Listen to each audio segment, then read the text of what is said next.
It's okay. Off your mic. It's okay. She off your mic. Chai! Now wow, people wey suppose talk truth to power don't off mic. And if we talk, now 500,000 they go summer us, call them hate speech. But fear not, my ego don't come. Him go torchlight every corner, nooks and cranny of all these bad people where they spoil our country.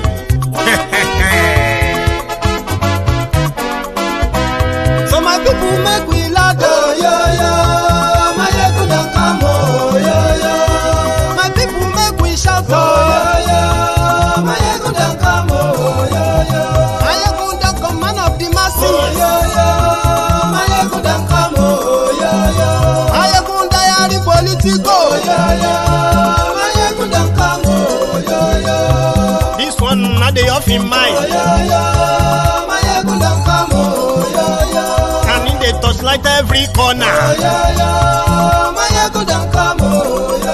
Okay, some people be they holla say they want the power. Chai, them be promise us say we go get light and power. Nah. Them hustle sote they can't get the power. But now they know they do anything with the power. Every day, dollar just they get the higher power over naira. Still them talk say make we off mind. But thank God say my ego don't come. So my people make you laugh, oh, yo. My ego don't come, oh, yo. My people make we shout, oh, yo. My ego don't come, oh, yo. My ego don't come, man of the masses, oh, yo. My ego don't come, oh, yo. My ego diary politico, oh, yo. My ego don't come, oh, yo. This one not they off in mind, oh, yo. My ego don't come, oh, yo. Person where they do evil, no one make person talk. Them say that my egun, that man too they talk. He too they talk. Say my egun diary, he they hot like pepper. But every day then they take money in bulk. Woman picking, they the street they hawk. Still them talk say make we no talk. But thank God say my egun don't come. So my people make you laugh, oh, yo. My egun don't come, oh, yo. My people make you shout, oh, yo. My egun don't come, oh, yo. Man of the masses, my ego don't come, my ego diary politico, my ego don't come, this man not the off in mind, my ego don't come,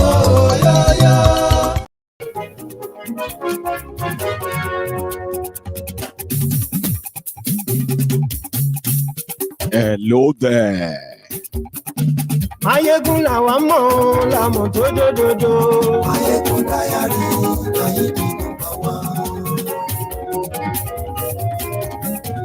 1. Good morning to you, good afternoon to you, and good evening to you from wherever you are watching from. This is Mayegun live. Mayegun diary na ibi number 1. Glory Facebook, glory YouTube. Mayegun diary.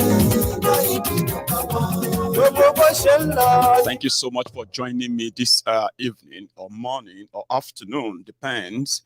Just joining us again on this sermon or session on Mayegun's Diary Politico. Thank you. But before you settle down or before we get fully into this, just take a minute, like the broadcast, share it. Subscribe if you haven't. Just before you kind of settle down. Godfatherism, Kosiloro Mayegun diary, ẹ farabalẹ̀ ṣe o kẹgọrọ lẹ́nu. Àní Mayegun làwa mọ̀ tó dòdòdò. Mayegun diary,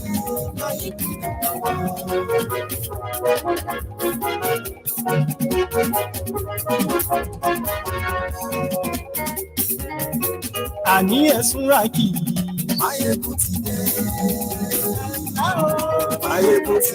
Thank you so much. Share the broadcast. We have the first 5 minutes to get us into it, okay? Afterwards, right? Fire on. Àní ẹ̀sùn rákì. lórí YouTube. Bravo. Ayé ìṣúra jù. Thank you very much. Bàbá gbé wúrẹ́. Ayé ìṣúra jù. Ijó ìgbádìyẹ. There is a popular saying, there is no way. Or should I say, there is no amount of education that you have, right? Or exposure that you have. The moment you decide to defend anything APC, you will start sounding like the most foolish person ever. And that's exactly what Isaleiko Barack Obama, the Nigeria Minister of Darkness, potholes, and homelessness, Fashola Ajangbadi Albert Einstein. He was on TV trying to defend Koolu. Baba, a lot of you will be watching and be like, Eshe, na Fashola be this, na him. Deflecting and dodging, not straightforward. And guess what? These are the people that want you to respect them. Don't you have any respect? Is it Fashola that you are talking about like that? How can you be talking about a Wole Soyinka like that? I am talking about people who dance naked in public. But because they have no shame per se, should I say, so entitled that they have no act of responsibility in them. So they are not responsible for anyone. And they are entitled just for everything they desire, including respect. How do you respect people who sound stupid, whether they are young or old? What kind of respect is that? Share this broadcast.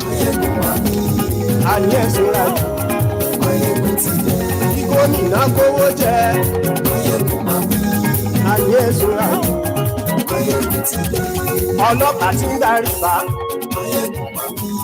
Ayé ìṣúra jù. Aṣòfin tí ń rúfin òwò. Ayé ìṣúra jù. Òwúrọ̀ olóṣèlú. Ayé ìṣúra jù. Ọ̀jẹ̀lú ẹ̀ṣúra jù.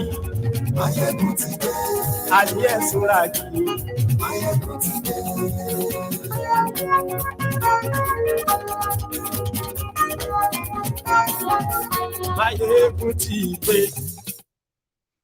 Thank you. Again, if you are just joining us, this is live. If you are watching at the right time, but if you are watching a premiere or you are watching a replay, that's different, okay? But I am happy that you made it to the live broadcasts. But do you know where I want us to start from? From Southern Kaduna. In the news, again and again. And this time around, we actually have a video of where 33 people were given mass burial in Zango Kataf in Southern Kaduna. They were killed, slaughtered by the dreaded Fulani terrorists. What could have been their offense? When is the bloodbath and the killings in this part of Nigeria going to end? I saw children, I saw kids slaughtered, butchered. This evening, they have recovered more bodies. Now they are saying the number of people killed they are now over 40 people killed. 40 people killed. For what? We're still talking about what could be the reasons behind all these killings. What exactly do these killers want? And why is Nigeria protecting them? Remember that. Then, just recently, they started showing us evidence of the Chinese nationals in Nigeria who are chasing, rare precious mineral stones or resources across Nigeria, escalating this crisis too. But at the end of the whole thing, it just goes like every other. But this particular one is documented. We'll skip the part where people were being buried in shallow graves, slaughtered, butchered, children, women, men, elderly, young people, all mobbed. I mean, like they are like piled up in a ditch in southern Kaduna. Now, listen to this.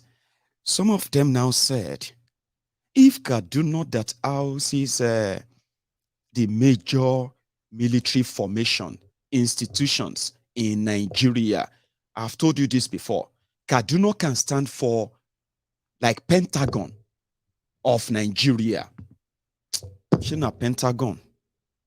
Where do you, I know that America didn't concentrate all their, security formation in a city, but Nigeria, in Kaduna, you will see every security formation, right? Their highest institution, including military training college.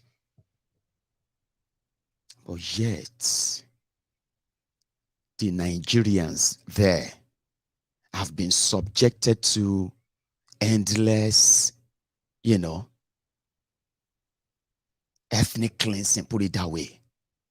And in this case too, theirs also have religious coloration. Women, children. They said that the only thing that the Nigerian military, soldiers in that part of Nigeria, Kaduna, the only thing that actually interests them is when a cow is missing. When a cow goes missing, a cow or two, or they steal cows. Every community and communities around that place, every household will be searched. Mass arrests will be made until those communities will come together and contribute money to pay for those cows. The cows' lives matter more than Nigerians' lives. I don't know how that sounds to you, but it is true. Cows' lives matter more than Nigerians' lives. Look at this. They are Nigerians, oh. They are not refugees in their own country. Oh. Arise News gave us this, and the credit goes to them. Just take a listen.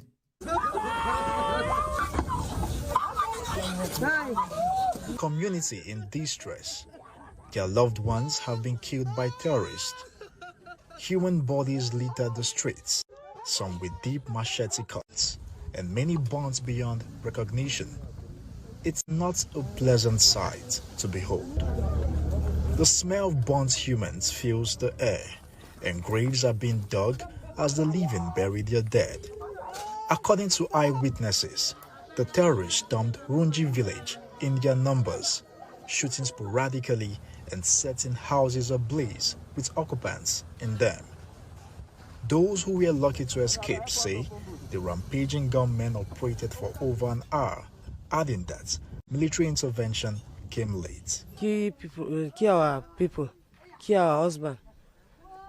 Don't put fire anywhere.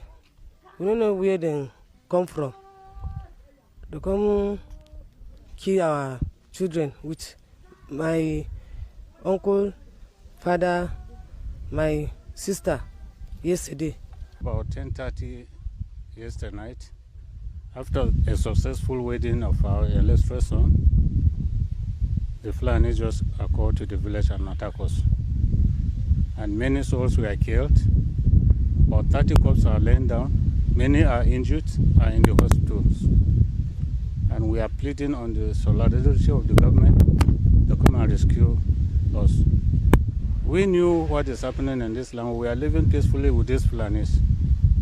And now we became enemies to each other. We don't know what is the cost. And we are looking for the government to come. And one thing that disturbs us, we have military men around, but they can't help us. We want the government to withdraw all the checkpoints out of our Chablan.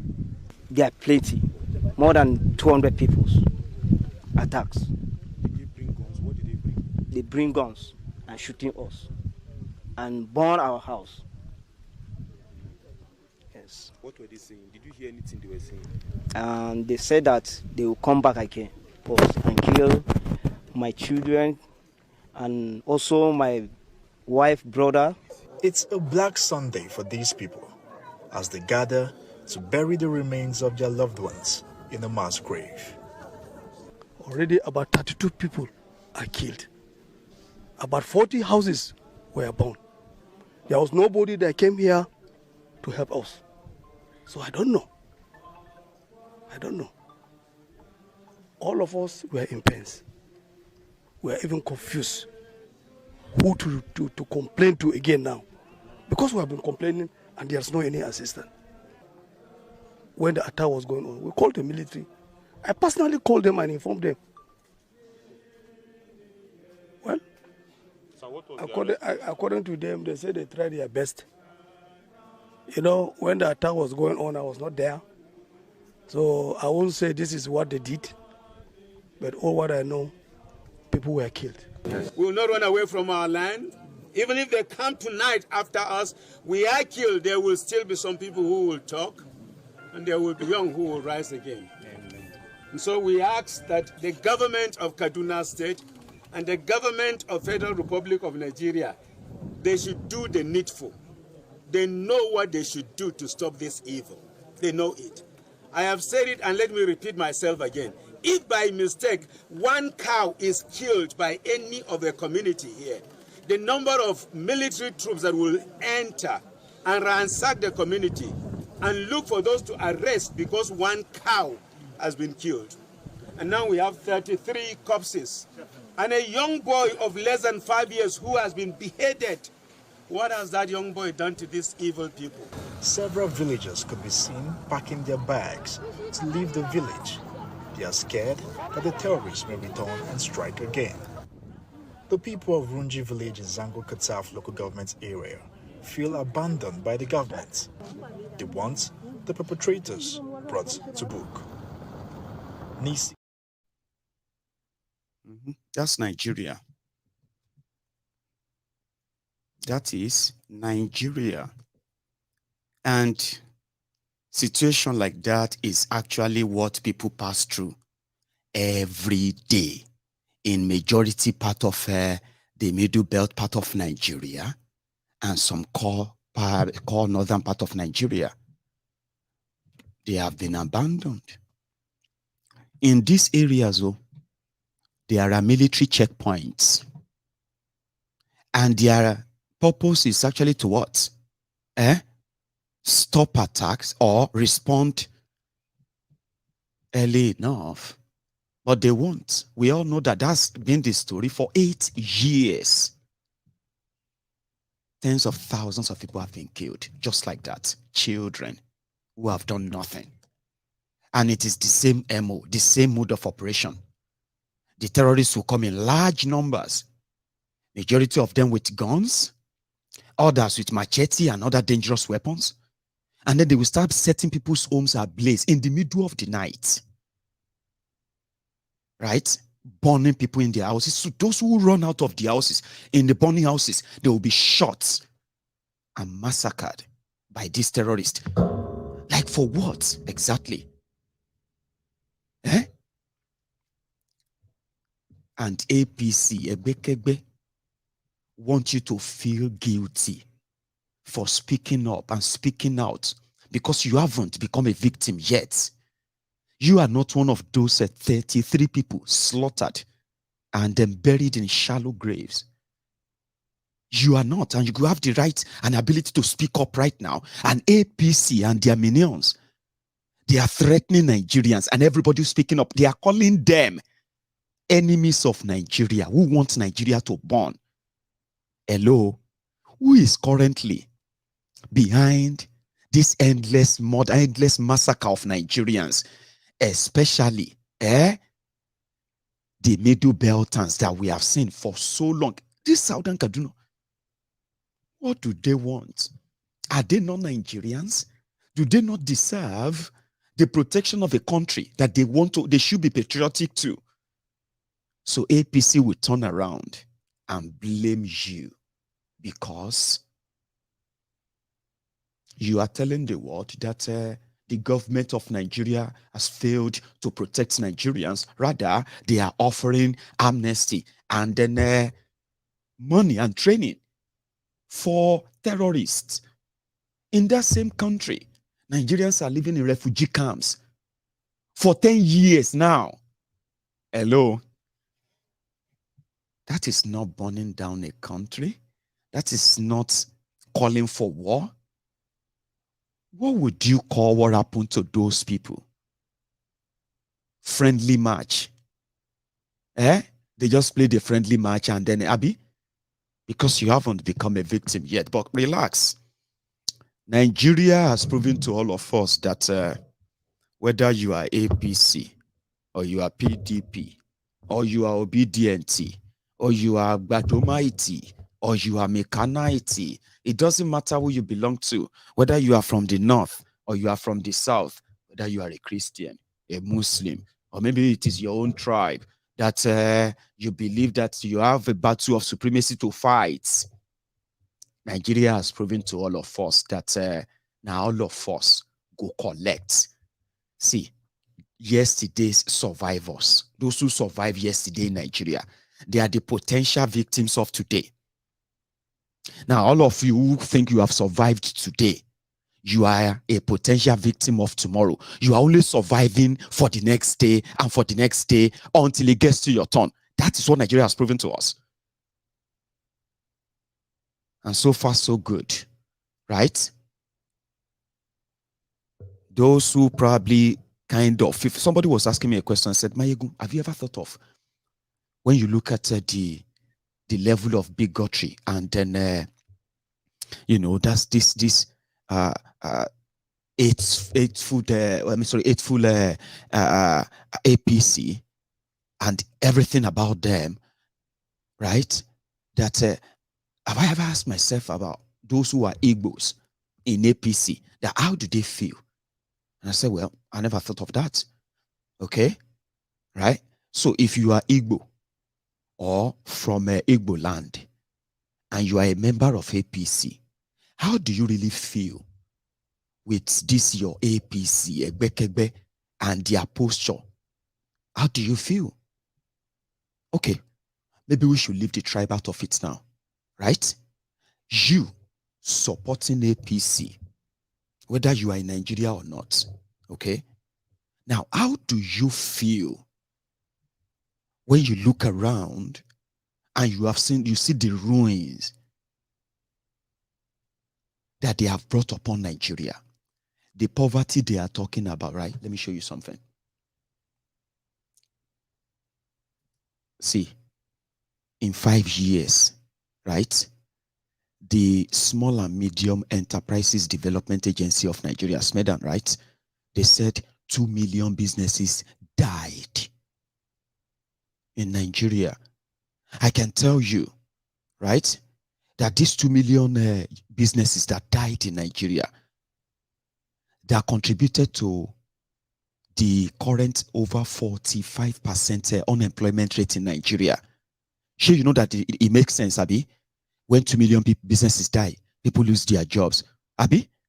So now you have the highest unemployment rate in the world as we speak. Do you know that those who lost their jobs, they are also members of your family? Those who lost their businesses, they are also either related to you or people you know as well. Now, when people find it difficult to actually live right now, there is no special privilege for you with all your love, with your prayer, with your dedication, with everything you have given to APC, because all you see is that people who point all these things out, they hate them. Oh, Mayegun, that Mayegun, you never see anything good in APC. How could I see a country descend from unemployment rate of 13.5 million? That jumped to over 80 million people unemployed. How could I look away on that? How could you look away on the fact that when these criminals, so this APCO, when they were telling you that they were going to end terrorism in 3 months, remember, the people living in refugee camps in Nigeria, they said it themselves. 1 million Nigerians are living in refugee camps because of Boko Haram. Do you know that right now, over 10 million Nigerians have been displaced? And they are now living in far land, far places from where they were actually living before APC came to power. Refugee camps.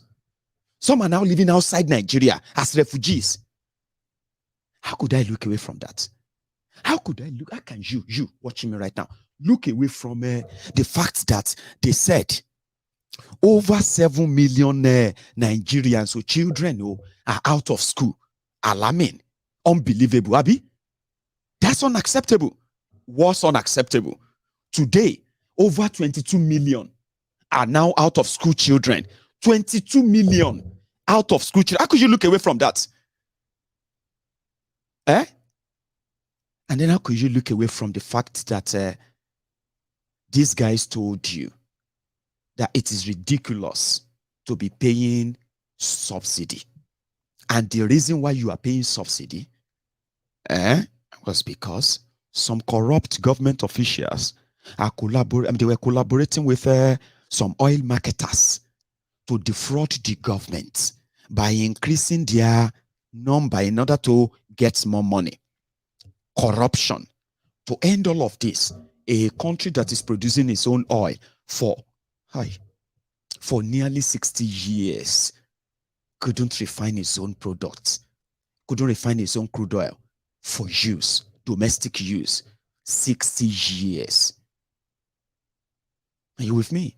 So APC, Egbekegbe told you they will build you one refinery every year. If they had fulfilled that promise alone, right? The other promise they made you on electricity, right? That they will generate 10,000 megawatt of electricity every year. They promised you 40,000 megawatt electricity. Today, you are not even asking them. Now, if I point that out, I am the enemy of Nigeria who wants a Nigerian to burn. Do you see your hypocrisy there? Now, all the victims of all these things, right? They are you, they are your people, they are people you know, and they are people that are related to you. So, 8 solid years, they met refineries in Nigeria working at 40% capacity. Today, they are now working at 0% capacity after expending tens of millions of dollars for refurbishment. No new refineries. The old ones are dead. Rather, they decided to go and borrow money, $6.5 billion US dollars from the European Union. Give us this money. We want to build pipeline from the Niger Delta where the oil is. They want to build hundreds of kilometers, 600 or so kilometers out of Nigeria to Niger Republic, where they are going to be able to pump the oil in Niger Delta, and they can now refine the crude oil in Niger Republic. Guess what? To create jobs, let the militants and their guns and their anti-aircraft rockets and everything they always display, the giant ammunitions they display, let's give them a job. Tombolo, you can take a job of 4 billion naira security. Your job is this. Just employ the youth of the Niger Delta to provide security and guide the construction of this pipeline to Niger Republic. Brilliant. And the entire Niger Delta, they kept quiet. They did that. They promised you that. If they had built you each refinery they promised you, today, they probably have generated more than 10,000 megawatt of electricity through those refineries. Then, from the blues, Nigeria can't build refineries. Now, Dangote few build refinery. Nigeria, third largest oil producer in the world, cannot build refineries. They can borrow money, okay, to expend on a moribund refinery. APC did that to you, not me. The consequences of all of that is that you now have inflation, hyperinflation. A bag of rice in 2015 was about 7,500 naira. A bag of rice, 50 kg of rice today is over 35,000 naira. That is hyperinflation. They may tell you inflation in Nigeria is 22%. Does that even make any sense? Inflation means that more money, less goods, Abi. So, does it make any sense that a 7,500 naira bag, 50 kg rice in 2015, 8 years ago, the inflation of 8 years has now tripled and quadrupled it? Hello? Not even after, not when they have already invested 1.4 trillion naira in what they called farmers, something farmers borrowers anchor program. 1.4 trillion naira borrowed from the African Development Bank. Loan, Emefiole gave this money to those they believed they were farmers. Now, the farmers who took the money decided to go to the farm and farm. Guess what? Those who told you they want to end the terrorism in 3 months will end Boko Haram in 3 months. They didn't tell you. They were actually like going to, change Boko Haram, industrialize it, and bring new terrorists in. Now you have Boko Haram, you have a swap 1, a swap 2, you have Fulani terrorists. And all these terrorists, right, they are now operating in northern Nigeria, where most of that loan, Anchor Borrowers Program, that Emefiole took, most of that loan was given to the farmers in northern Nigeria. Guess what? Most of the farms have been taken over by the terrorists. The farmers who were supposed to pay the loan back, stop the importation of rice in Nigeria, crash the food price in Nigeria, they ended up in the hands of the terrorists. Half of this northern part of Nigeria is no longer under Nigeria. Majority of them are now paying taxes to the terrorists in northern Nigeria. All of this, I didn't do them. So when APC failed, right, they said, but why do you have to say it that way? Why can't you just say, let us all come together and pray? I said, that's deceitful. That's a lie. You can't avoid the real issue and then just rub over it and think it's going to go away. It won't. The compound, or should I say, the compilation of all these problems have brought Nigeria to these states. And here we are. Nobody is spared. Whether you are APC, whether you are PDP, whether you are Christian, you will collect. So, and that is why, if you have a chance of speaking out, please do. Are you with me? So, sorry, I don't know. Sometimes there are serious conversations that you shouldn't kind of joke about. Paul Uche, I would take that your comment as probably referring to me that I should go to court. So, that may be a joke, but you won't make another joke, okay? You will not be able to make that anymore. Anyway, this will then take us to the people who have rejected what you will call responsibility and turn around and then blame the victims. It's so easy. Why are you reacting like that? Must you insult them? Don't you have any respect in it? And the rest of all those shenanigans and all that, don't give room to them. Okay? Once you sense that somebody is about to try to play smart on you when you are actually having a serious convo, right? Or trying to like water it down and make a joke of it, trust me, right? You can do without them. They are just a bunch of manipulative, cons. Anyway, this man, from what they did,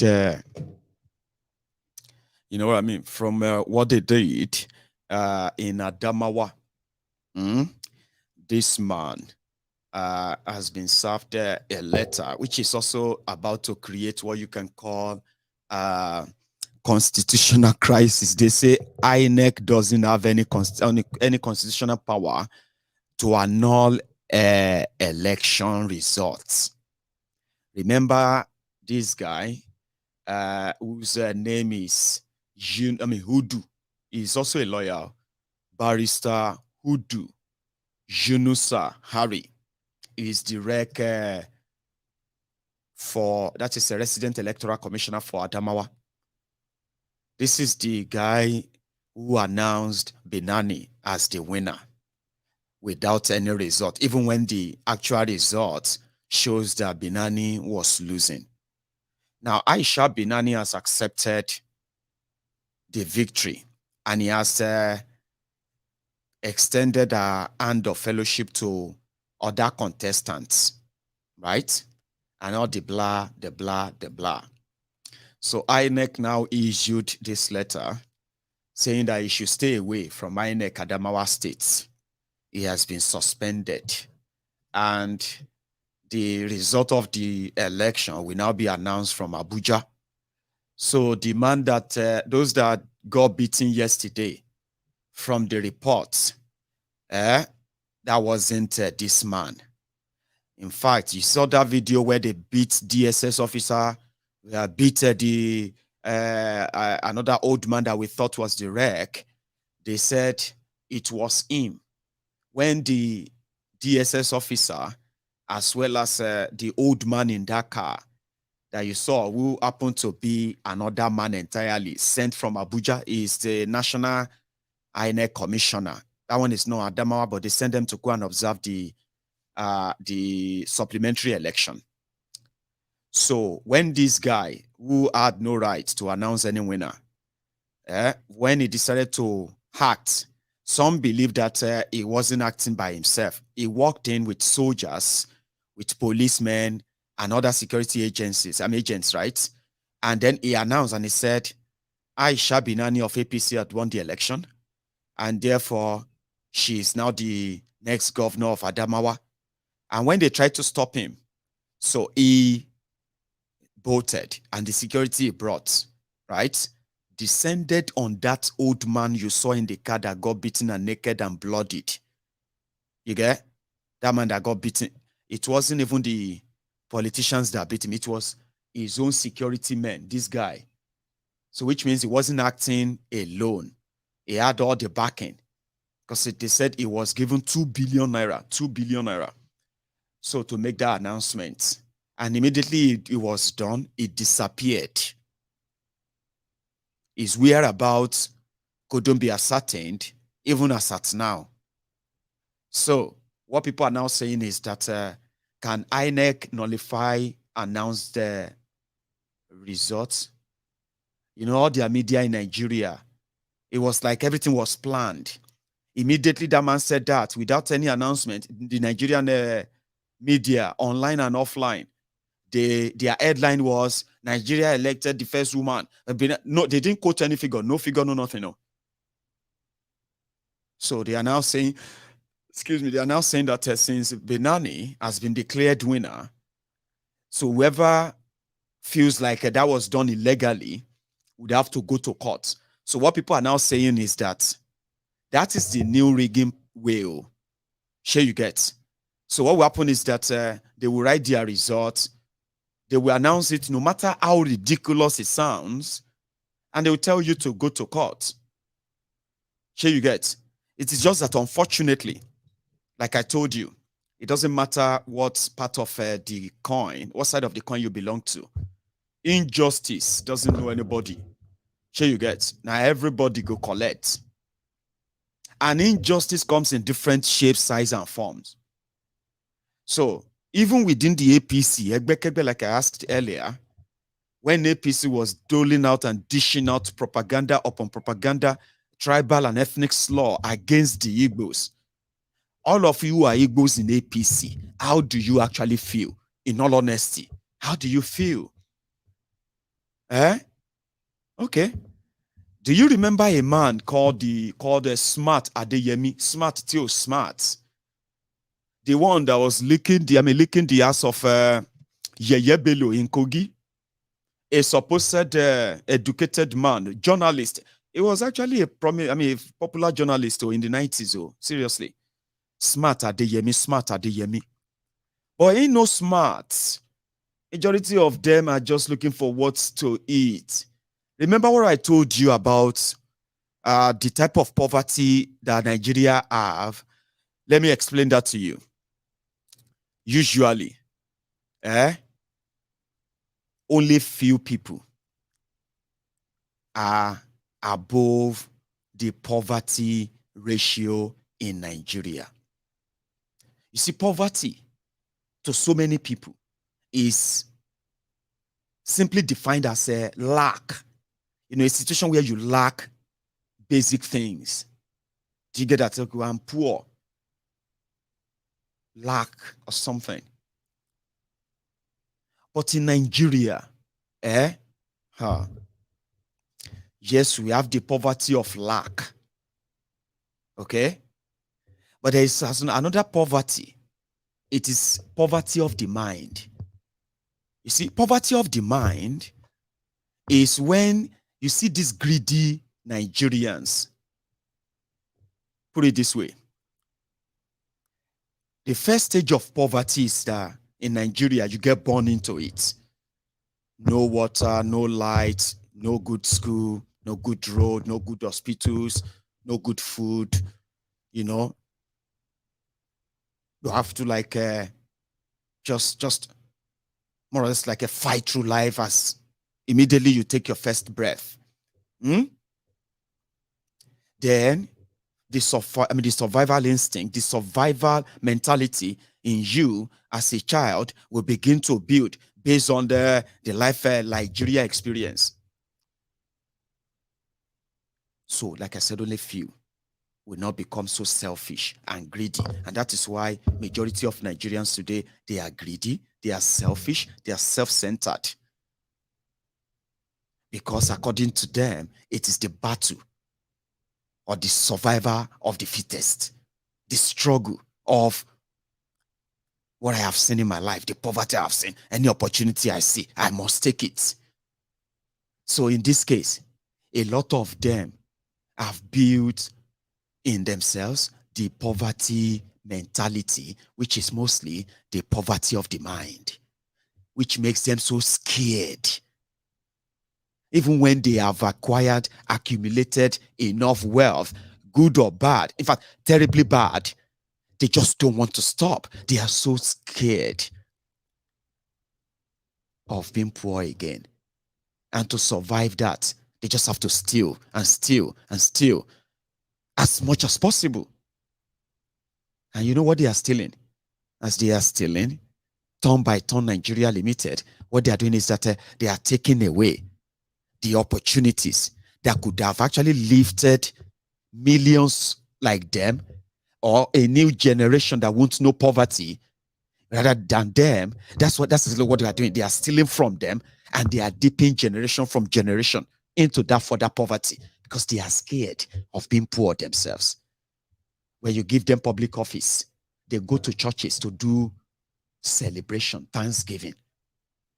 Is thanking God that he's been appointed a commissioner. She's been appointed a minister. Why do you think they are thanking God? Because that's a turn. It is a turn. It is his turn. You get that? So everybody takes their own turn without caring. So poverty of the mind. You will see somebody, they will say somebody stole 100 billion naira. 100 billion naira. The community it comes from has no good road, has no drinking water, has no reliable medical facility. They have no real educational facility. The people living there are living in poverty. Old, young are struggling through life. But you wanted to be seen alone as somebody who is successful because they stole their money. Remember? They have to come to him. In this entire community, his house is the most beautiful. It's the biggest. Is the most successful. His children are special children. And to maintain that, he needs to steal more. If you take him out of where he's stealing the money, he won't take that position anymore. He will become a regular guy, struggling like everyone else. To avoid all of that, they become more desperate. Catch 22, they call it. Catch 22. Rat race. Poverty of the mind. That is why even somebody who is suffering from the consequences of this heartless stealing, right?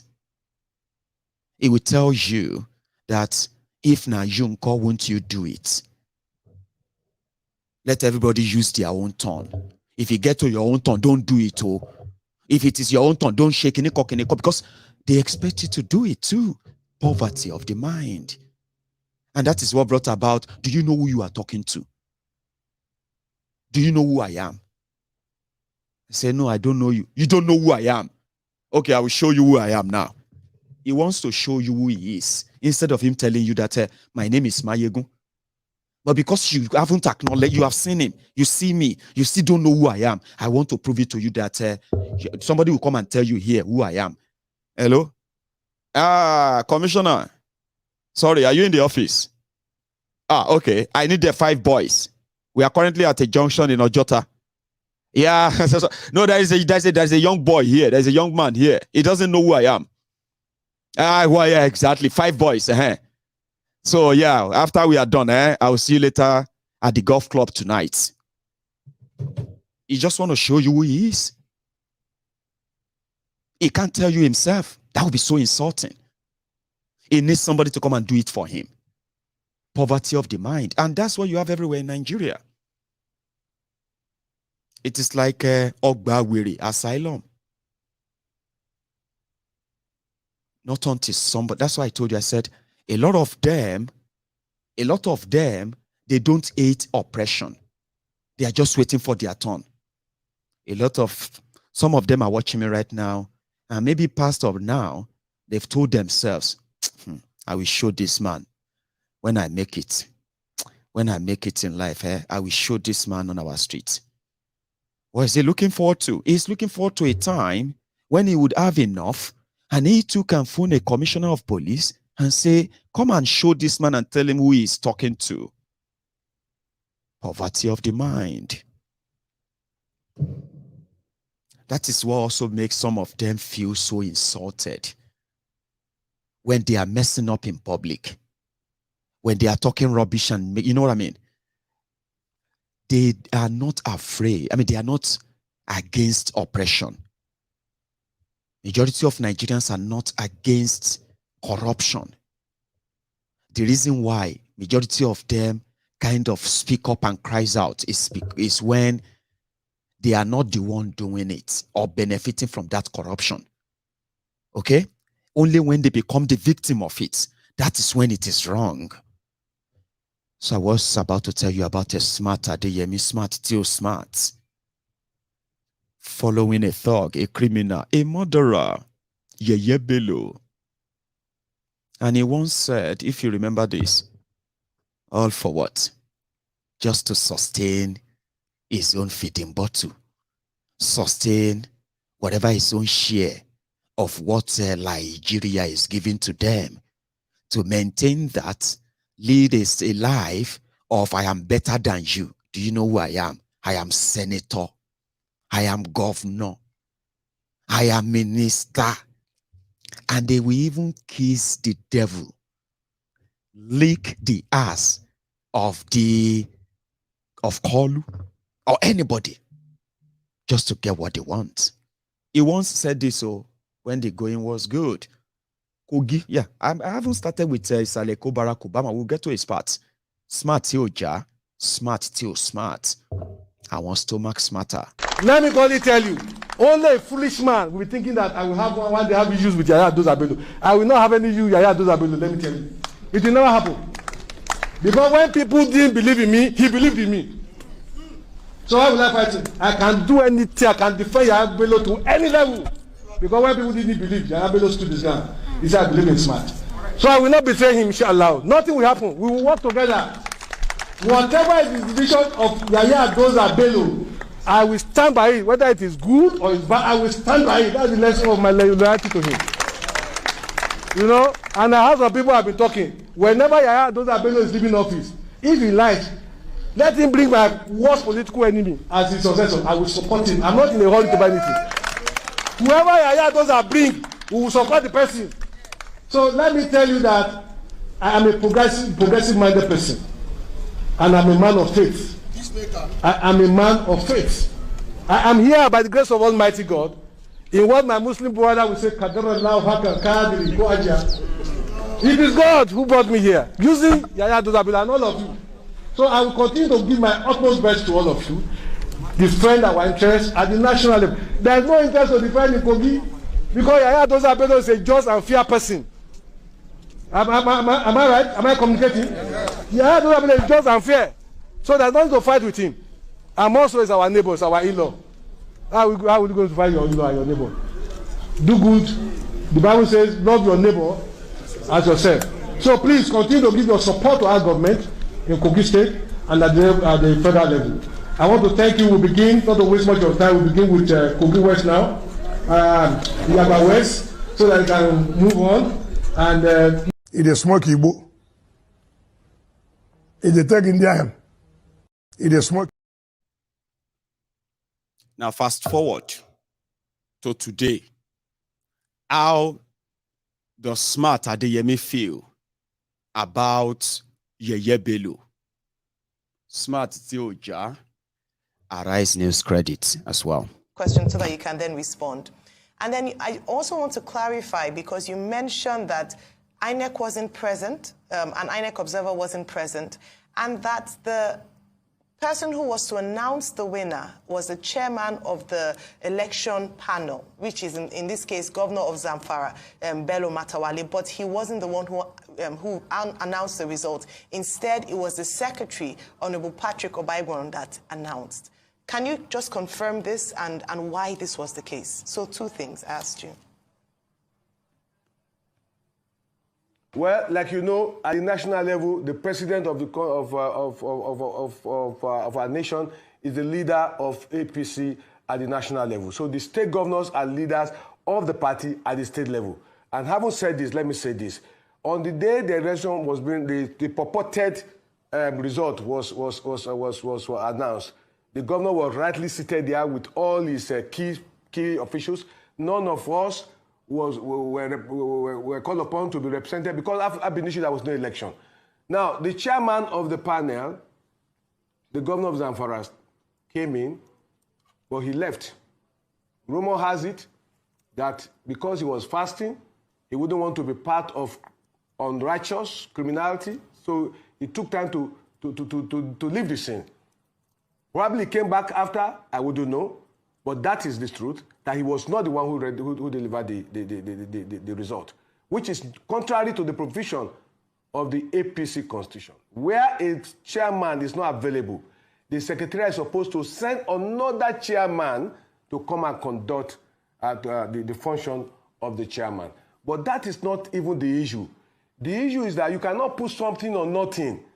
If there was election, this is a different phenomenon of election malpractices that must not stand.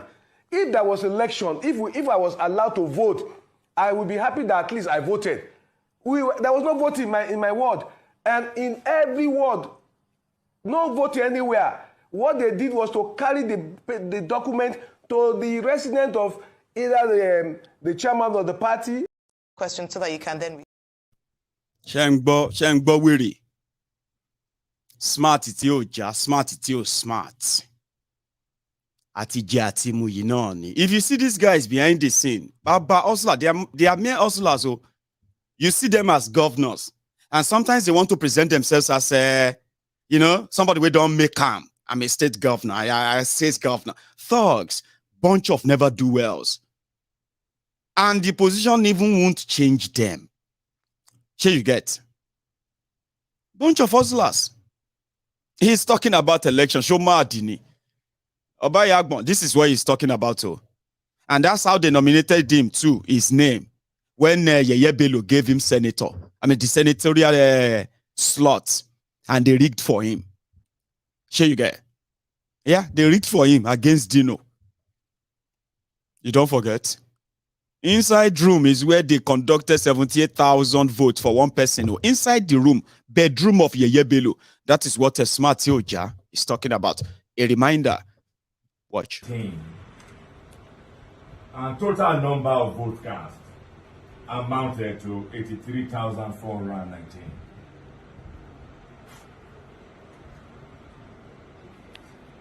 It will interest you to know that the 7 candidates that participated in these primaries are the following votes. Honorable Smart Adeyemi had 311 votes. Honorable Sanusi Ohaire had 424 votes.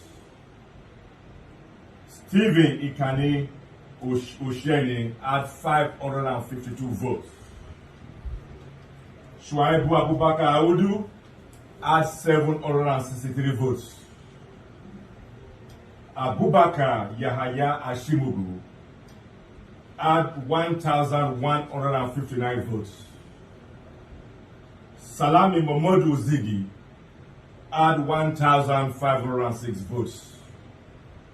and Ahmed Usman Ododo had 78,704 votes. Wow. Meaning that Ahmed Usman Ododo had the majority of lawful votes in these governorship primary elections that took place yesterday.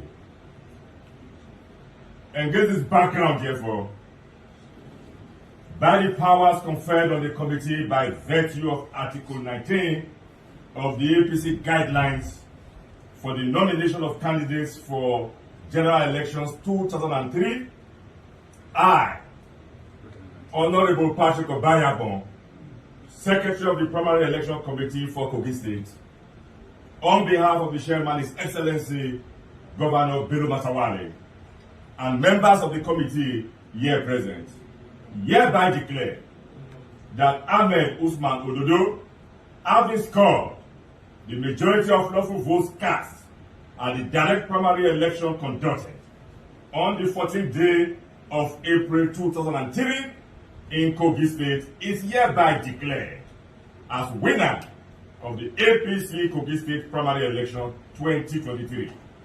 And the aforesaid Ahmed Usman Ododo is herewith, hereby, and heretofore returned as the duly elected governorship candidate of the APC.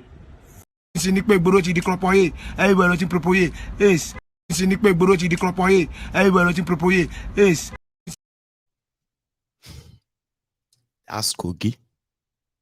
Now let's come to the heart of tonight's conversation. As we were on Mayegun's diary political last night, so was Fashola. Fashola Isaleiko, Barack Obama, or Ajangbadi, Albert Einstein. In fact, you can even call him, or in fact, he is the Nigeria Minister of Darkness, potholes, and homelessness. The man that said, because Puruntus, Bantueyos are those in charge of Nigeria. That is why Nigeria has no electricity. Listen, what is power? What is megawatt? It is like putting together your 10 or 100, I better pass my neighbor engine. And you can use that to generate 1 megawatt electricity. Even if you won't clap for me. Because when he said it, right, this is what happened in that hall.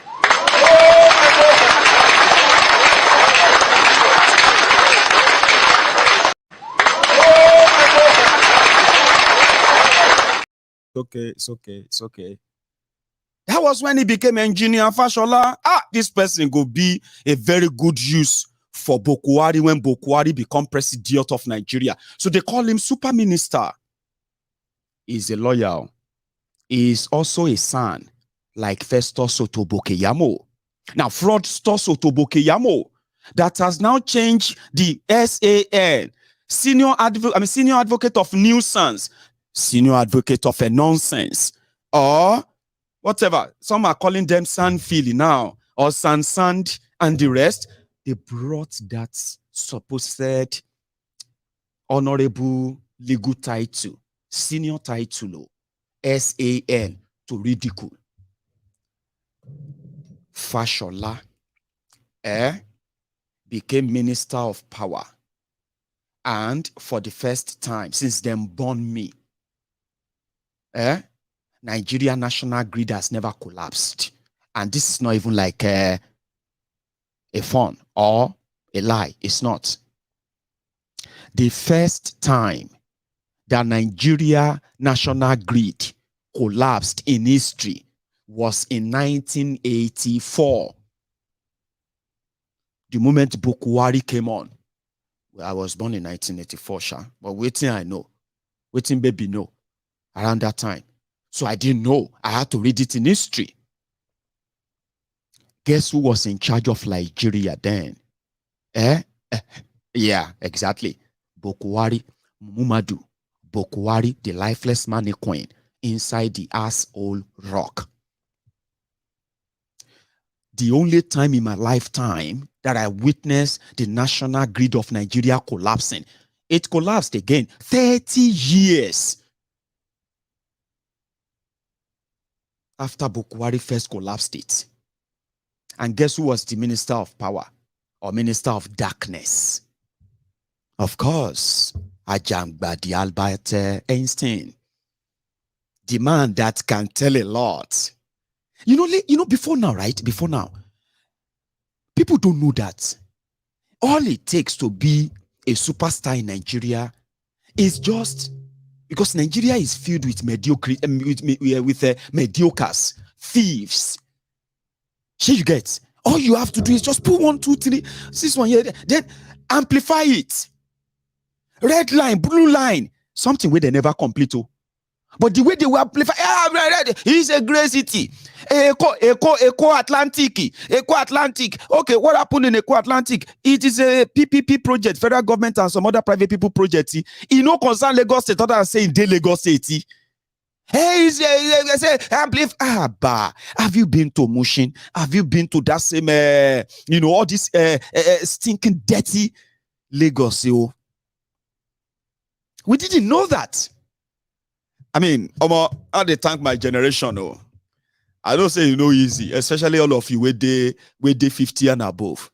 The last time I said something like that, some of you took it personal. Hey, Mayegun, I am 50 years old. I am 55 years old, and I don't condemn the young people. In fact, I believe in them. I support them. But Mama, it not be everything you go to take personal. You know who I'm talking to. Once we put everything like, if you are already with us, even though you are in your 50s, in your 60s, in your 70s, and right now you are giving us every support. I say, yes, my son, continue. So you get, that's what we want you to do. Okay, but you also know that today, one of the things they are accusing us of is that we don't get respect. Forgetting the fact that we have respect for those who have shown respect to us. We are not dumb. That is what these people who are in their 50s, 60s, and 70s, who are supporting the status quo, that's what you are not getting. Hello? When you are in our own age, when you were in your 20s, 30s, now only few of you who actually really had interest in knowing things went into researches and all of that to acquire knowledges. Today, my generation and the generation after me, they don't need that your certificate. They don't need that your degree, this or that anymore. And some of you haven't actually realized that yet. You can't lie to us and tell us to keep quiet. Now, it has gotten to a stage whereby some of us are finding it insulting that a lot of you actually have no real sense. Una not even get more sense per se, apart from the age where they your head. Along, I'm being honest, so you get, like people in their 50s and 60s, usually they will say, shut up, let them finish. Let the elder finish. But we realize that with this our own age, that they started calling jet age being kokon, right? Now, everything we need to know is here. Everything you spent your years, some of you had to travel all over the world to acquire this knowledge. Everything is here now. Here. Now, only those who don't get interest, they use them to take snapshots. They do Instagram, Instagram video, TikTok and all. Even those who are using it for TikTok too. Everything is here. You cannot look at that generation and tell them that they are either impatient, they lack patience, right? When they can see their life blowing away in their right on their face, they are watching you blowing away their life, and you are telling them they have no patience. Now you are adding they have no respect. Respect they kill you, Dano. A lot of you have no respect for us. A lot of you don't think that we know more than what you knew when you are our age. And if, in fact, if you had known what you knew, what we know now, if you knew them then, you probably would have saved us all of this stress. We would probably have been channeling our energy to something more and more, developmental, not detrimental. But when you turn around and you want to throw the card of respect, you want to throw in the card of, get home training, get this or that, and we are looking at you messing up. I mean, messing up. No excuse for it. That moment, you have to lose your respect.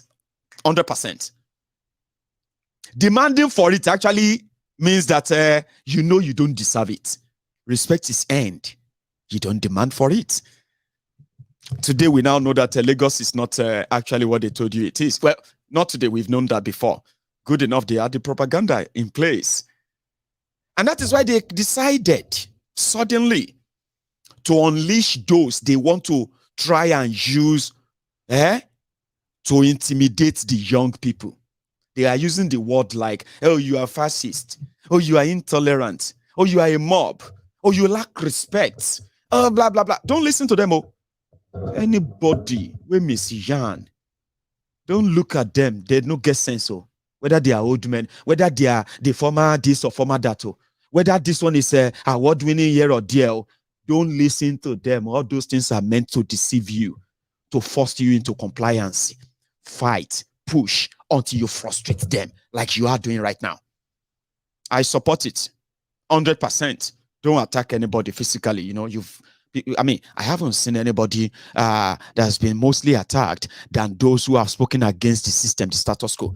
They will bring this professor, bring that professor, bring that one and that. So they will now dump them on you. You will think they are making sense, but they are not. They are going to struggle. Now, that's another problem. They now know that the younger generation these days, they can actually see through hypocrisy and lies. And that's your useless title, your degree and useless certificate that a lot of you acquired for years. And at the end of the day, now shit all you gave to our generation. Shit all. That's what this older generation gave to us. Exactly. Professor this, professor that, professor to rig election, professors that are rigging elections. Tell me about them. Tell me about police officers that are actually, protecting criminals. Or tell me a country that is harboring terrorists and giving them money. Than Nigeria and the handlers of Nigeria. I am a professor, this and that. Do you know what I did there? In 1979, I fought for the right to Ekoshi Danu Jare. Ekori Bruku Sigbo, Ekori Bruku Danu, Pelu Nufufun to wa lori. You fought for women in 1979. Today they are killing women and children. Under what this guy? Under what these guys? I fought for the right of Ekori Bruku Sigbo. Don't tell us that. Now we are at the mercy of fascists. People will tell us that except you do this, if you don't do this, we are going to kill you. How do you deal with that? Oh, you are saying that all the education is a waste. Yes, your generation education is a waste. Especially those of you who suddenly want to turn around and start putting the touch of morality. You, these people, no get respect. You, this Kushidano. Abake Kusigota. Kori Brukunyisigbo Kushidano. Kajari front. Am I going to insult that we will lority? I know, Abi. Like a shoko day your head. You offended, Abi, for telling the Lori Bruku Abalagbas. That have actually contributed to where we are today. So you feel offended. Oma Bluni. Please, so Mora when you me to spanner than him. If you see any Lori Bruku of them, we say any nonsense. Started to push that respect. Am I going to go there? Do your work. Oh. If the spanner no reach. Or no, so yeah. If the spanner no reach, I can add 2 more people for you. That's what they do.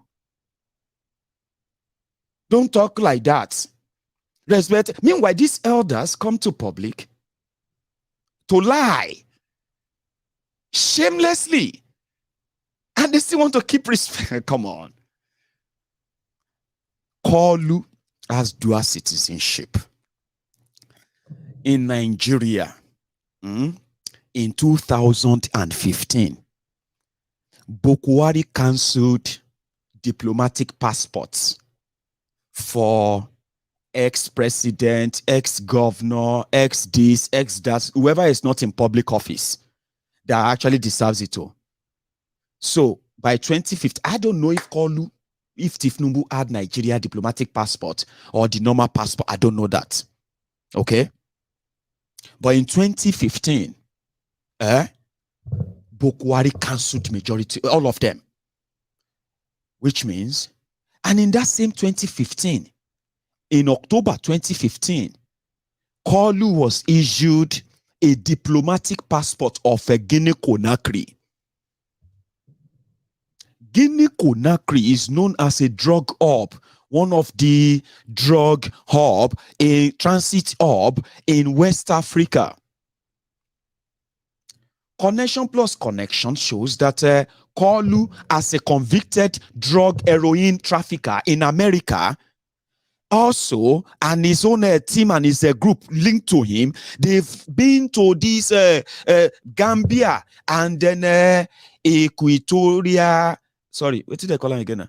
Guinea-Conakry. That was when we realized that Tinubu is Guinèenne.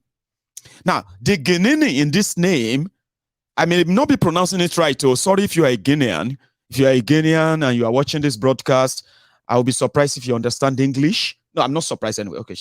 If you are anyway, if you are a Guinean or what have you, I don't know how to pronounce it, but in the passport your country gave to one of the drug dealers who is about to become president of Nigeria, he showed up there say he is Guinea.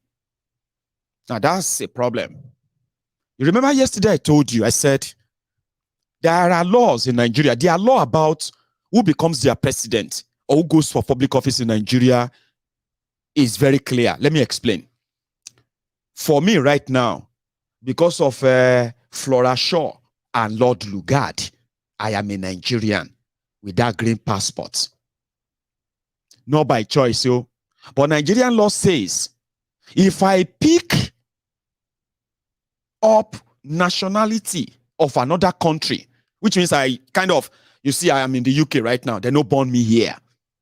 Which means if I become British, now by choice, I collect the passport and the citizenship. I am going to go and swear in front of a flag and then the picture of the king and say I pledge as a British and you know I've not even been like I haven't thought of that anyway. But again, now that means somebody like me, number one, cannot be president of Nigeria. Paye mafiton. Nigeria mafi bajab anything. So you get, I can never be president of Nigeria. Out. But you see, this my son, Akinola. Yeah. By law, me so waiting Akin won't come be or waiting I'm just control that. You see, Akinola is my son. In Mama, okay, no. Akinola's okay, well, in Mama is Scottish. Me, I be Jebu. But let's say Koforola, whose mama is Ijebu, and me Ijebu. Now, let's say Koforola was born here. Koforola will be British by birth. Okay? And at the same time, Nigerian.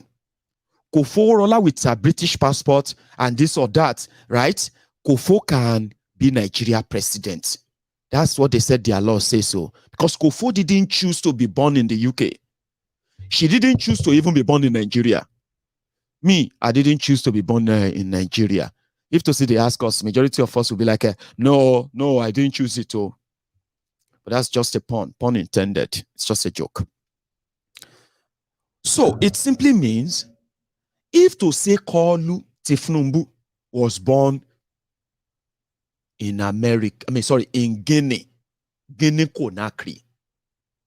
In Mama and Papa are from Nigeria, but they are living in Guinea. They can't born Koolu in Guinea-Conakry. So Koolu, after in Papa and Mama returned to Nigeria, Koolu decided to be Nigerian and he's in politics, he's been governor, he's been this or that, no issue. So issue of the president, all he has to say is that, yes, I have citizenship of another place. He denied. He said he didn't. Now, Koolu has committed perjury. The perjury is that Koolu lied under oath. He went to court and he said, he sworn an affidavit and he said, everything I have submitted in this my presidential application is true. If there's any lie in it, I am liable for it. Jail me 14 years. That's what he said. That's what the law says so. So Koolu denied that he has a citizenship of another country, which is given to him by the government of Guinea Conakry. Now listen to this. Does that mean Koolu has been traveling all over this place all this while under the citizen or the citizenship of or under the Guinean citizenship? You know, diplomatic passport in the first place, a Guinean, a rich politician with private jets from Nigeria, and under a different nationality. Could that be what Tinubu has been traveling all about since? These were the questions they were asking Isaleko Barack Obama. Alaye, she Tinubu has dual citizenship. Now, so Fashola started Oriental Hotel, that is at the Uche terminal, from there to the marina, and the marina to Idumota, from Idumota to when Koolu work at night. You are a lawyer, Abi. You are a son, senior advocate of nonsense, Abi. Baba, it's a simple question, no. She Koolu has dual citizenship. You be the judge. Fashola, she Koolu as simple question, no. She Koolu as dual citizenship. Is Koolu a Guinean? Simple question. What does that mean? If Koolu is a Guinean and he denied, what does that mean? Simple question. Senior advocate of Nigeria. You are now kind of feeling like people like this deserve respect. When you know that he's intentionally deflecting, convince me or humor me. Ministry. Never. And he trusted you. I believe so. Okay. Let me see if you can help us out with some information. Why is the man you were his chief of staff, he has so much of controversy around him. And I'm hoping that you might be able to clear the air. There are controversies about his age, his true age, controversies about his true educational status, controversy about his name. In fact, there are controversies about whether or not he has dual citizenship, controversies about his past life in the United States. Can you clear the air about this man? I think that makes it the more interesting. And I think those issues have been ventilated sufficiently. You know what the Nigerian people have decided? Those issues don't matter. That's what they have said by this vote. And in making that choice, the only thing I can say to you is that every time it got more difficult, I used to tell people this was his path to success. There was no easy way. There's no easy day for him. The more difficult it gets, then you can be sure it's a sure juice. And I think that for somebody who has faced all of these obstacles, I keep referring to when he was... I remember when he wanted to be governor. You may or may not recall, for 3 days after the primaries, we couldn't find the state party chairman, the returning officer for the election. And Lagos was in suspense for 3 days until they found the returning officer. And that's the Ashwaju story. But does he really have a dual citizenship? That's the Ashwaju story now. And, so the more difficult it gets, the more it brings out the best in him. And for me, I think that now that all of these hurdles have been surmounted, maybe there's a divine purpose to it. Maybe perhaps, just perhaps, this is where Nigeria begins to turn in the most positive way forever. Because sometimes this is just what it takes. Because governance is not about sainthood. It is about efficiency. It is about performance. It is about delivery. So Bola Tinubu is not a saint? I am not. I doubt that you are. No, I am not a saint. I mean, so, if you're a saint, you should be in heaven by now. At the end of the day, for anybody that will be Nigeria's president, issues of character, issue of consistency in the person's life. Why does he have so much controversy? And the third time I'm asking, does he have a dual citizenship? Character is important. Character is relevant. You know, I tell people, when you read the story about ministry, never. And he trusted you. Did you see that? And it was so ridiculously done that I was like, oh, God.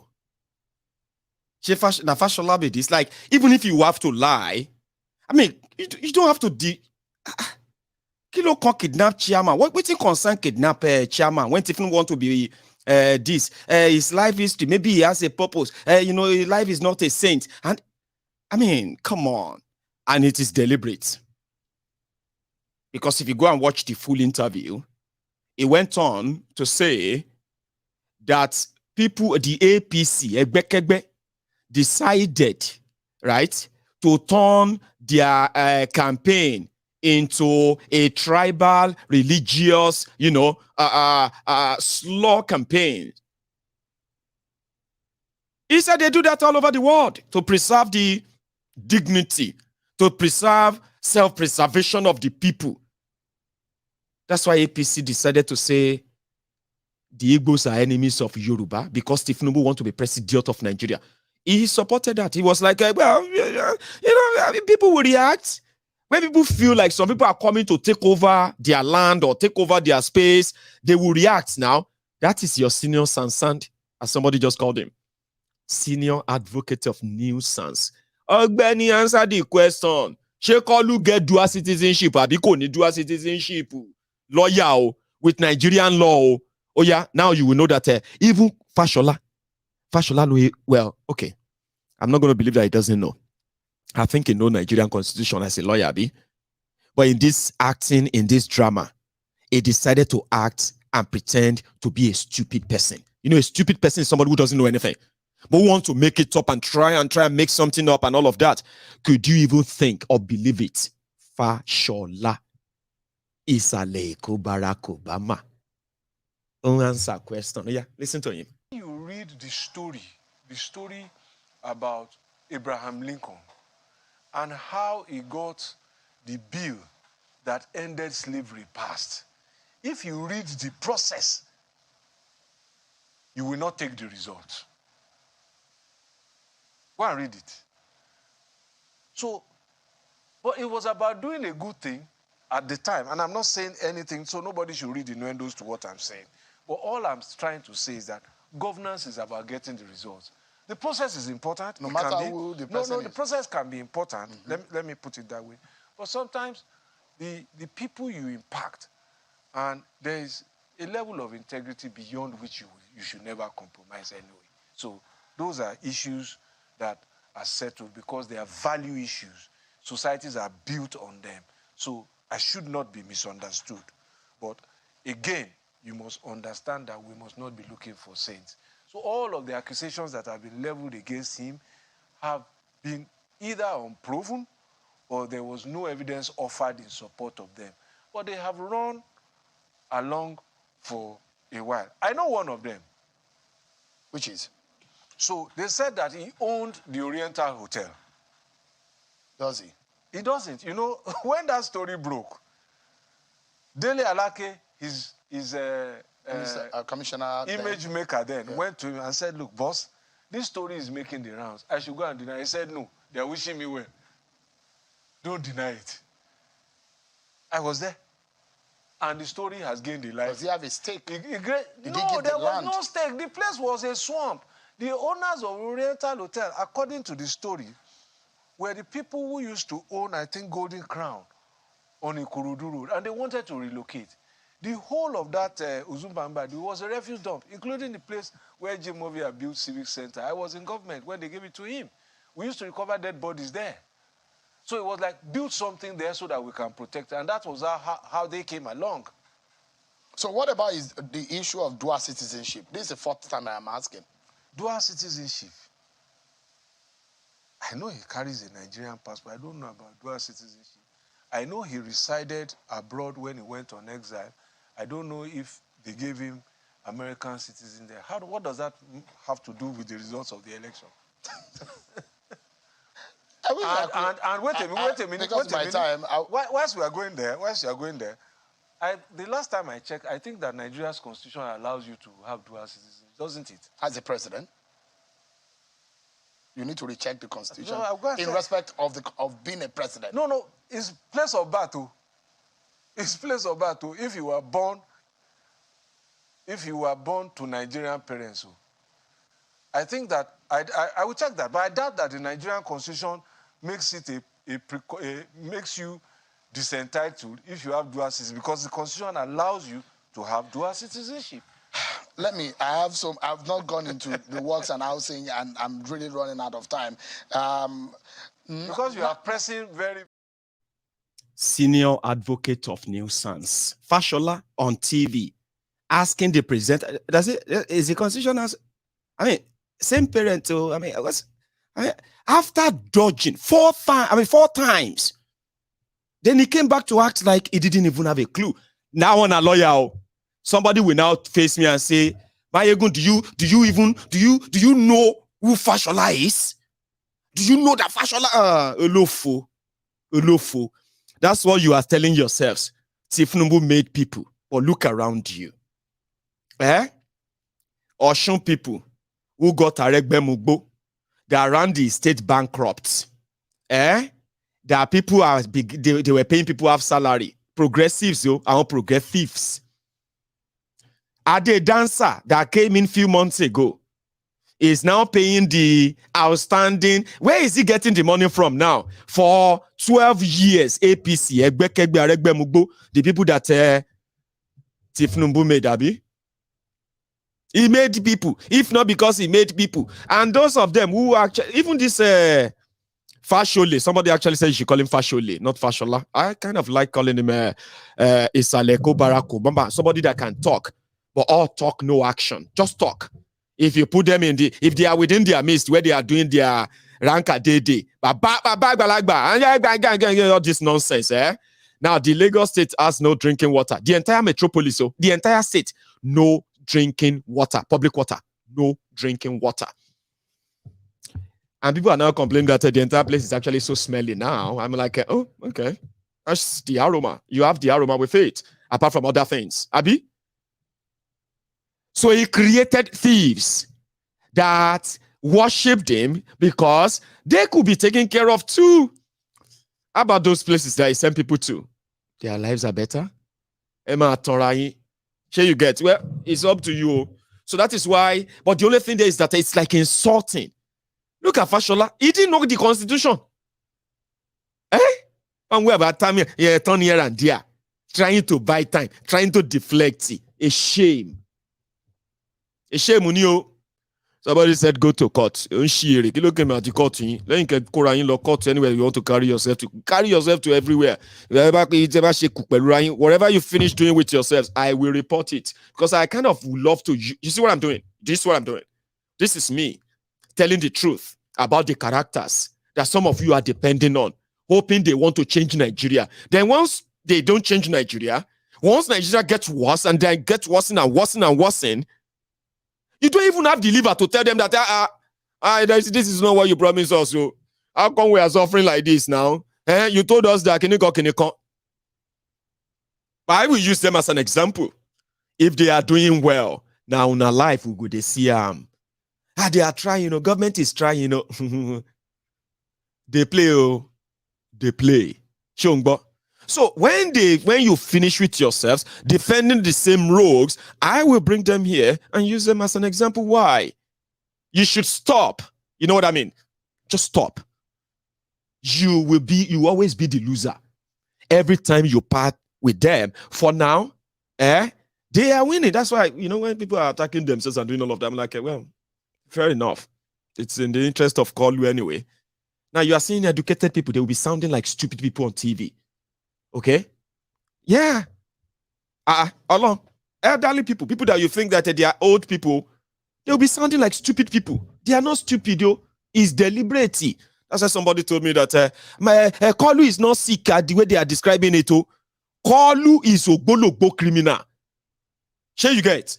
If you are an ogbologbo criminal when you are young, you will be ogbontarigi, ogboju, ogbologbo criminal when you get older. You don't understand. They say foolish people also get old. When you see somebody who is foolish, doesn't mean that they're going to die young. Foolish people don't always die young. They grow old too. So when somebody where they foolish, stupid when they young, can't grow older, still stupid. You go now say, I cannot say he's stupid because he's now older. You say stupid old man, or stupid old woman, or foolish old woman. Just say it. Because foolish people also grow old. So is criminals too. Criminals also grow old. Koolu from Ogbontari, Ogbologbo to Ogbontari, Ogboju, Ogbologboli. And in this case, some people believe that he's just acting. You won't see him. They'll be hiding him. Some people believe that too. That he will walk in when it is very close to the inauguration, so that it will be the talk of the town.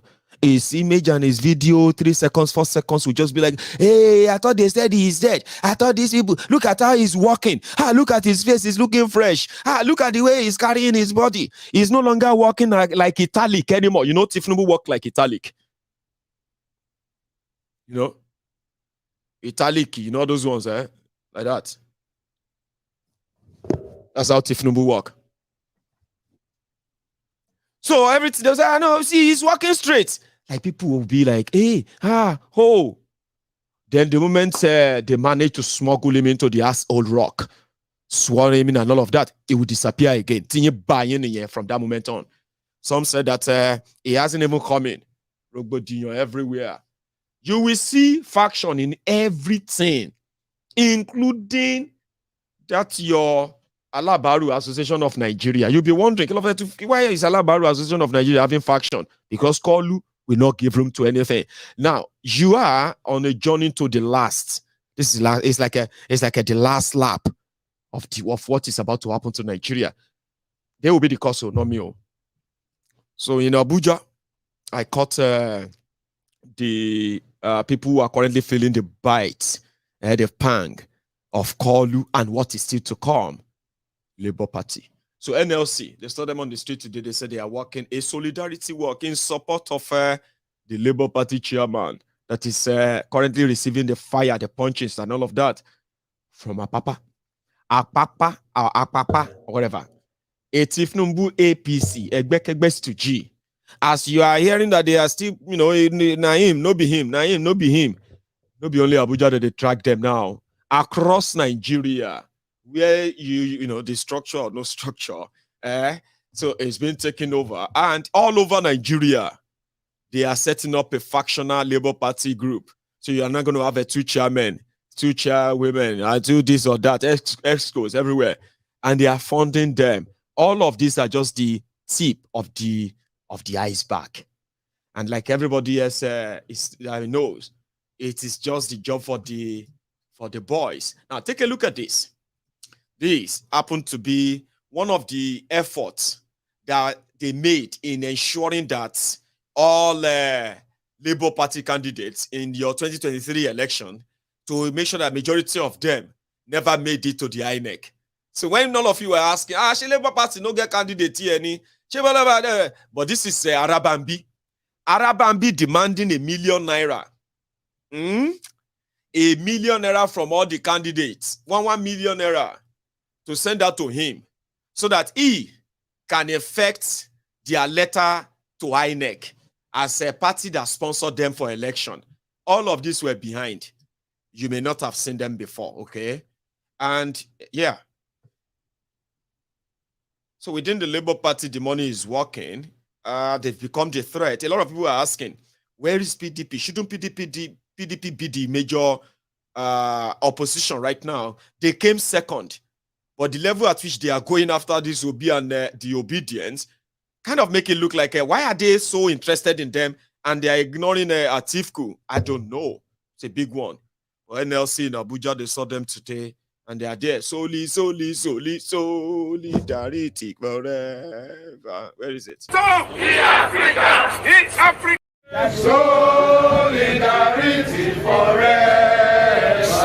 Solidarity forever. Solidarity forever. For the union makes us strong. Victory. There is victory for us. Victory. There is victory for us. In the struggle for our members, there is victory for us. Forward, forward, ever. Backward, never. In the struggle for our members, there is victory. Great Nigerian workers. Great. Articulate Nigerian workers. Great. Solidarity forever. Solidarity Forever.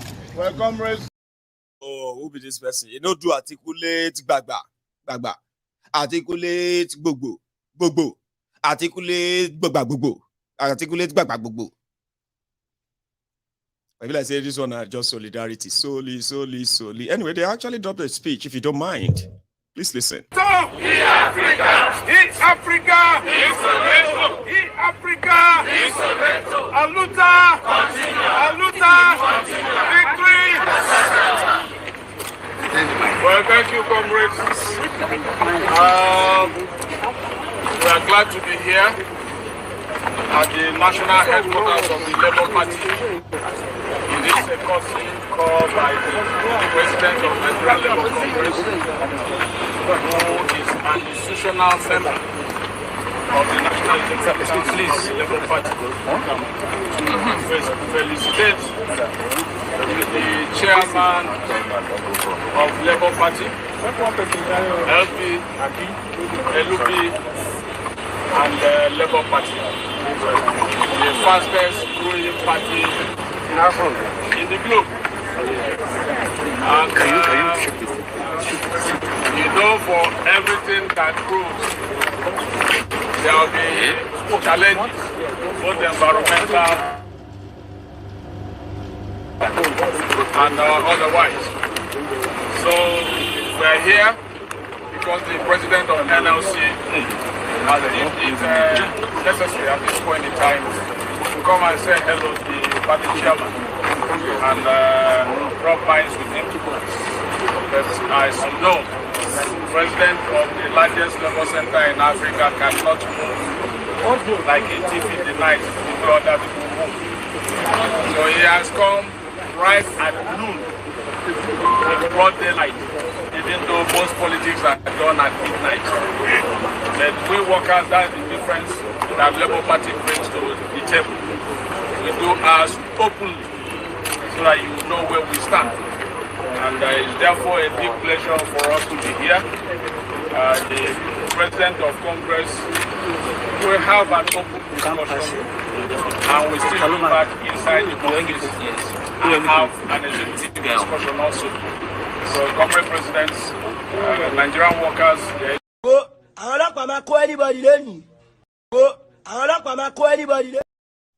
because that's exactly what will eventually happen when the tribunal kick off. It is still going to get more messier. You are dealing with a cartel leader. You are about to witness Paul Biya, Yoweri Museveni, who else? So I don't remember all their names again. You are about to witness all these career dictators, tyrants in one. And this will be the person who didn't even carry a gun or cock a gun to take that. All he did was just to take over the institutions, buy them over. Anyone could. It just depends on your ambition. Tinubu's ambition and those behind him and his friends, locally and international. Nigeria is a big catch. You are about to witness what you haven't seen before. the fight that is before you is going to spread like a terror. And you're going to look back and feel like, or maybe I said, Bukwari is better. I hope you won't probably witness that. Some are saying, in Jesus' name, in the name of God, Almighty, this and that, Koolu will never be sworn in. Guess what? I quickly say amen to that. Even though I am not spared, though, now all of us go collect. You see, that's one thing, how to manage an issue like this. You have to be like, I mean, all their evil that they're going to unleash on Nigeria, whether you are in Nigeria or you're not in Nigeria, you could be a victim anytime. So when you are kind of psychologically or mentally prepare yourself, I don't know, but it seems that you will be able to manage it when it comes your way. That is me. I believe that when I tell you about the danger of what APC represents and how close you are to that danger, I am not spared though. All of us stay inside them. Okay? But it is always good to express this all out there and raise the consciousness of the people who understands who they are. And even when you become their victims, right? There are more people who have known better that are never going to justify them. Because once they don't have any people giving them the blood, I mean the energy to justify their fascism and the rest, even when they bring out all these old men, old women, these ones we tied to, that one we tied to bully you, to blackmail you, use your chance to say the truth when you know the truth. As they say, when you know better, you should do better. Okay? So the man will buy the ticket for Koolu himself, right? He don't tire. See, he doesn't even know why INEC is doing what they are doing. It's unexplainable, and it is actually not an end in itself. It is a mean to an end. Fashola the grass cutter. An image to redeem no matter how small. Because it beats imagination of any sensible, normal human being what INEC has done. They have completely surrendered to brigandage. They have lost conscience, sense of normal conscience. They have lost the sense of normal decorum. They have thrown due process, law and order out of the door. So I don't know what else is remaining for INEC to do to redeem its image. I'm sorry to say this because I was one of those who, over the years, canvassed the view that INEC should be trusted on account of my previous experiences and knowledge of the workings of INEC. But in this election season, they have chosen to throw all caution to the wind. Whatever it is that is driving them, I do not know. But it's something I know, an image they will leave for their children to pay, because it's completely disgraceful. It's as if they have chosen to be enemies of the country. They have chosen to throw the country into anarchy, or if possible, even civil war, by what they have done, by the cavalier manner in which they've gone about their duties to the citizens of the country. So that is my... What's going on, Uche? What's going on, Uche? Fashola is tired. So are many other people who are now realizing that it be like say this war where Koolu waged, even Bukwari coward. The cow Bukwari as well. You won't believe it. And that is why some people are thinking maybe there is actually last thing that Bukwari want to pull to stop Tinubu. That they haven't pulled yet. Because everything that they used to try to stop him within their own APC, alaye tira everybody. Koko. I've been told. Blood money. Tio ni rival ni.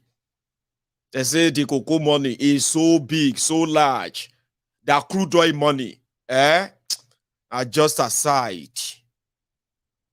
So Koolu bought everyone buyable.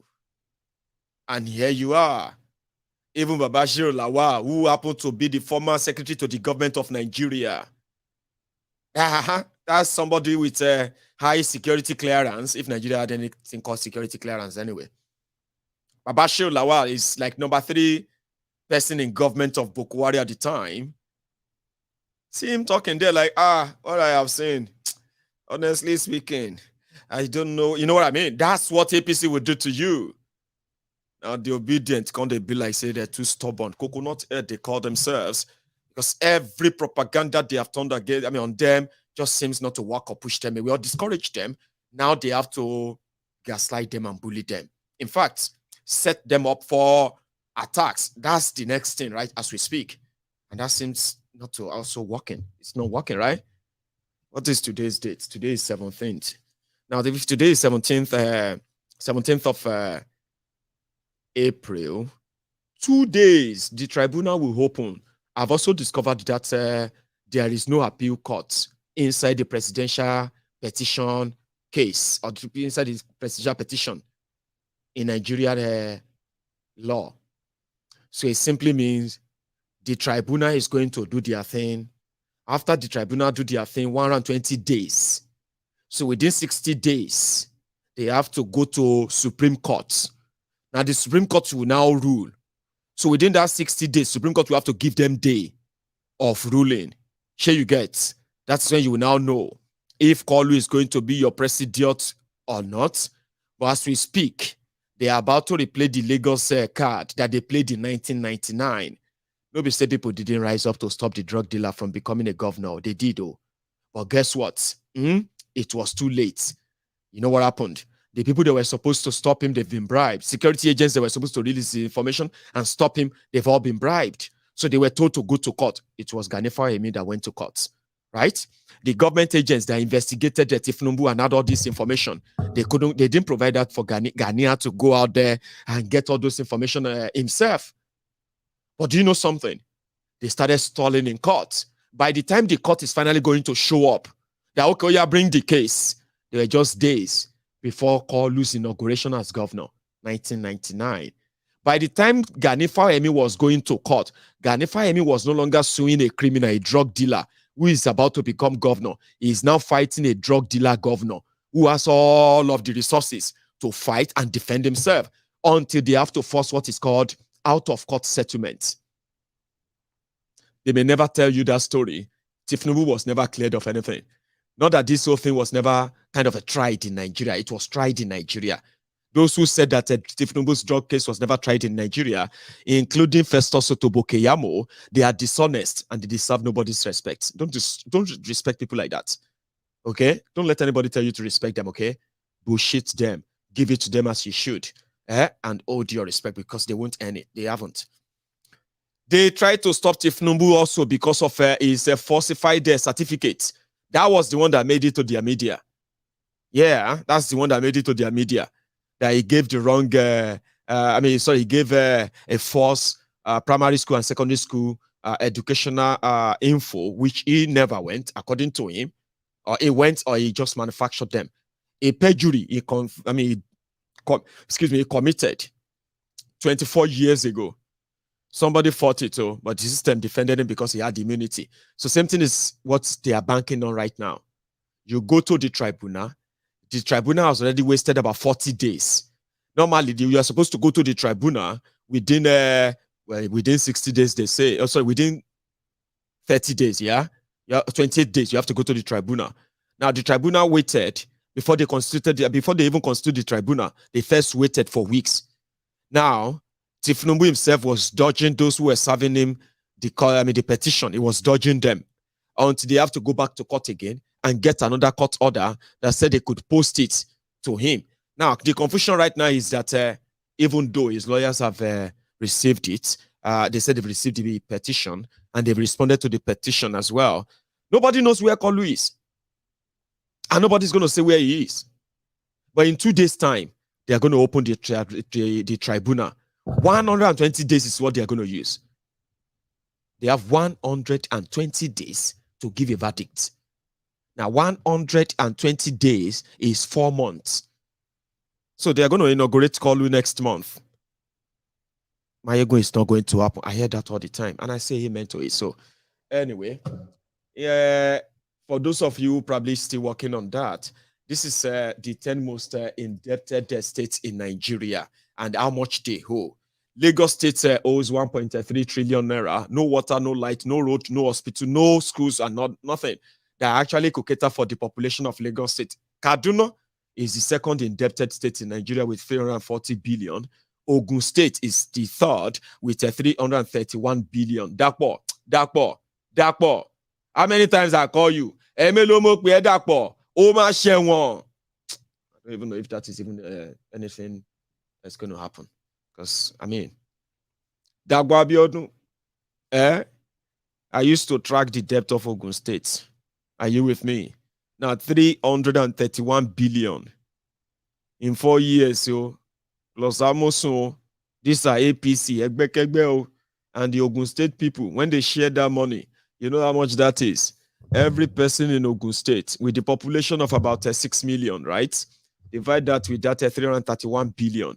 Everybody in Ogun State, including you watching me right now, the debt that you owe, the one that they call the local debt, 331 billion. Your share is about, your share is about 230,000 naira from the base of Ogun State, from the debt of the entire debt of Nigeria, which is over 60 trillion naira. I'm sorry, over 80 trillion naira debt of Nigeria. Now, when they divide all of that all together, about your share is about 900,000 naira. Whether you are working or you are not working, whether you are living in Nigeria or you are not living in Nigeria, with that green passport, all of us be unique base because of this APC. Anyway, see more. You have Delta DL. Delta is one of the highest earner of the monthly allocation from Abuja because Delta is oil producing state. They also collect 13% derivation, right? But currently the debt of Delta State is actually over 900 billion naira, nearly 1 trillion naira, the total debt of the Delta State. Thank you, Okowa. Then in Cross River State, where you have the Olympotic Mary, Abi Peri, the Ojaja Itla, the Calabar Little Itla. See the debt, DL. You have rivers too, where Werewike is reigning supreme.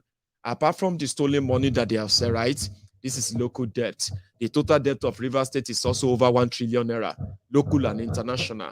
Anyway, when you share that among the Riverians, you know what everyone holds there.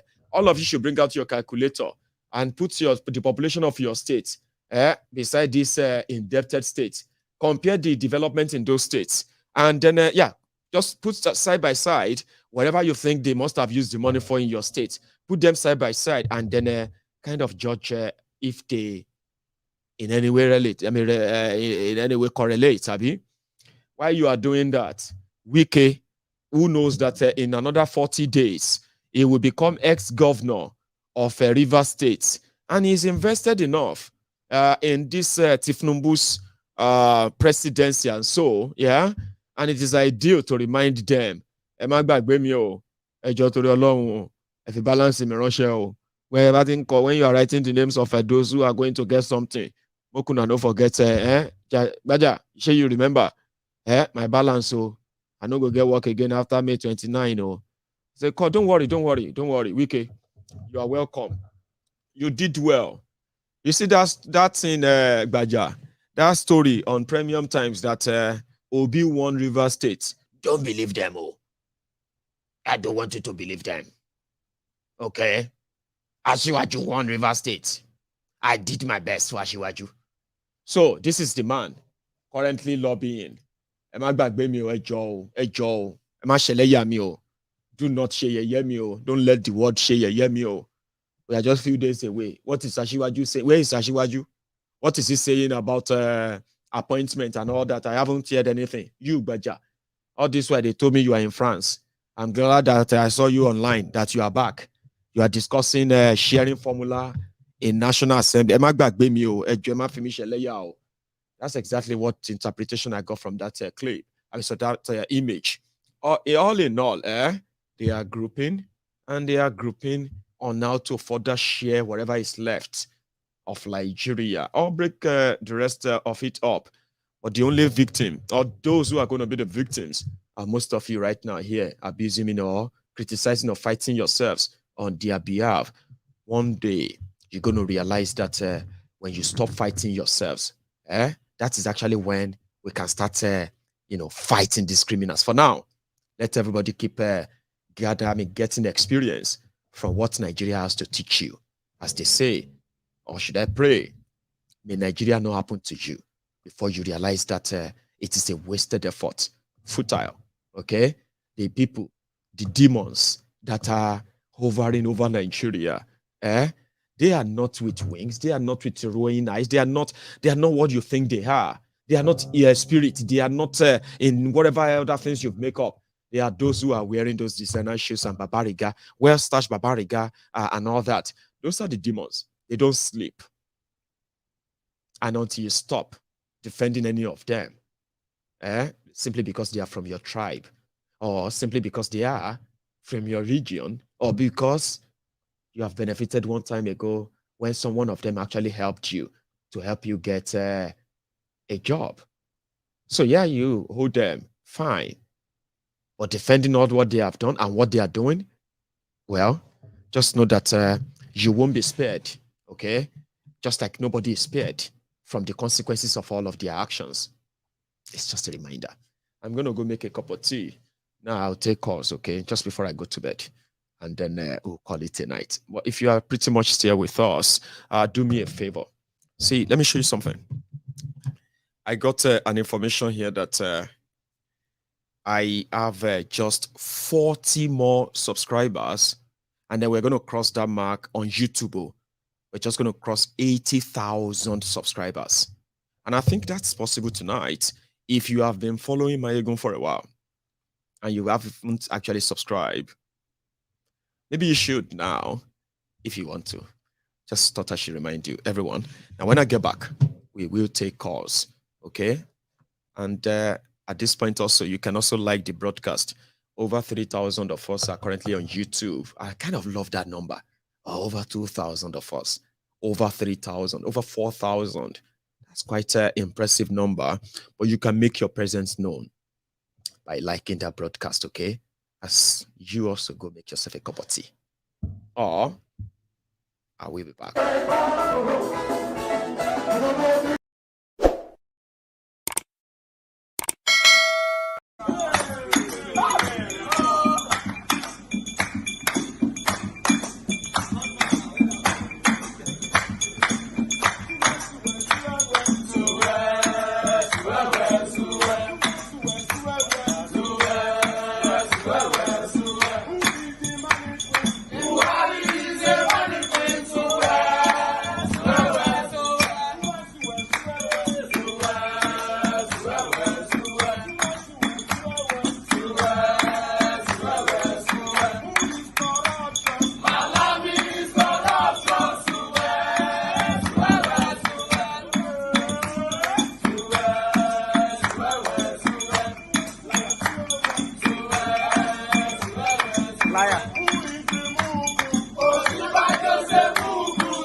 You dey speak in tongue, oh, abala bala bulaba. You dey speak in tongue, brother. Thank you so much for your patience, right? Julian, Yes, did you say Julian? Yes, Julian. Beautiful, from Baba. Denver, Colorado. This is actually my first time. I know. Getting you, and I'm glad that you did, Baba. This is my first time. And I'm really shocked that I could get to you. So that I'm so happy. I had that reaction where you're like, oh my God, but good enough. That wasn't live. Yeah. I enjoyed that personally. So yeah, how are you, Baba? Oh, fine, thank you. I came across you while, on YouTube. Oh. And it's so amazing that, for someone to be talking and people will be listening for hours.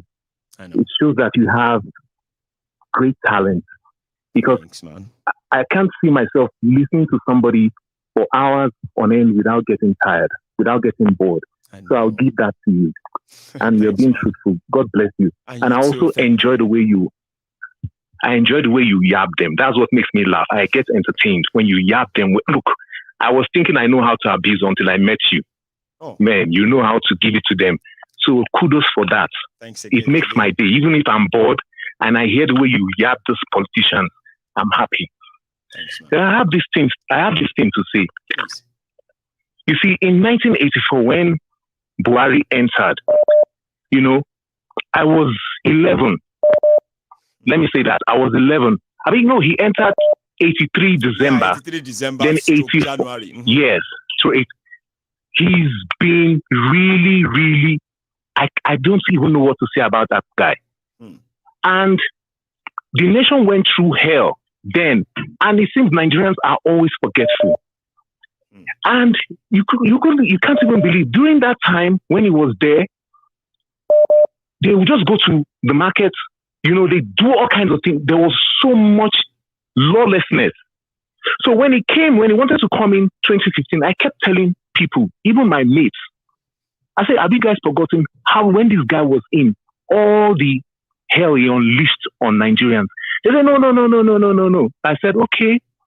Nobody even tried to listen to whatever I was, trying to tell them. It was same everywhere then, I remember. And, oh my God. It was like, and people were trying to mm-hmm.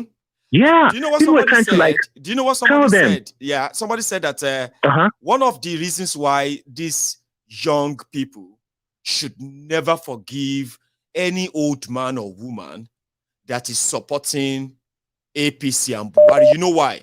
They said these were the people who actually witnessed Buhari that time, right?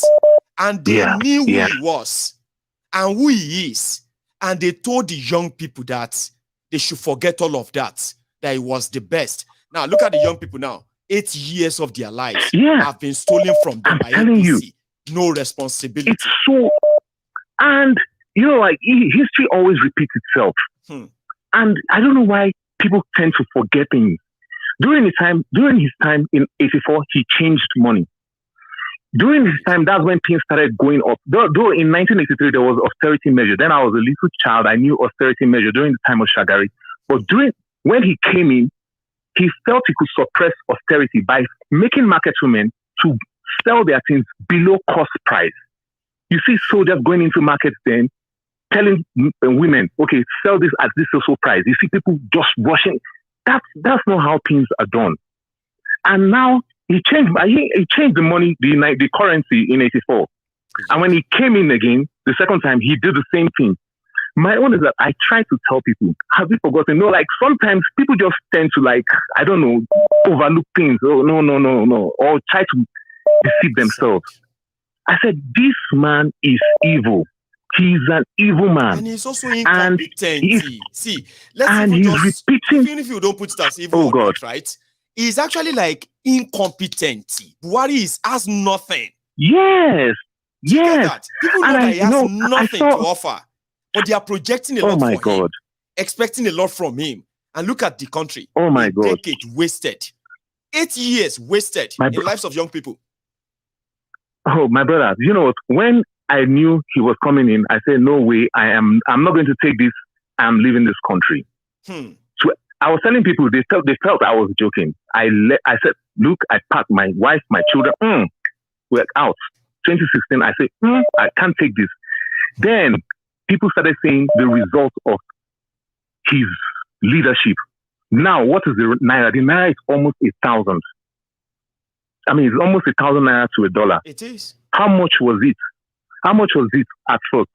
Sometimes when people were traveling, the dollar was still 150. 150. As he was about entering, it increased to 200. And now, 700. Do you know that it hurts me so bad that men can't be men any longer in Nigeria. A man can't be a man any longer. People have thrown everything to the wind. Now people beg. People don't like. Look, Nigerians are hardworking men. They don't want to beg. Yeah. But now you will be forced to, like, you see people begging, please give me, please help me, this and that. And how much? If you send somebody, you can't even send 10,000. By the time you give a Nigerian 10,000, by the time you walk from one post to the next, the money is finished. How much is bread? Bread.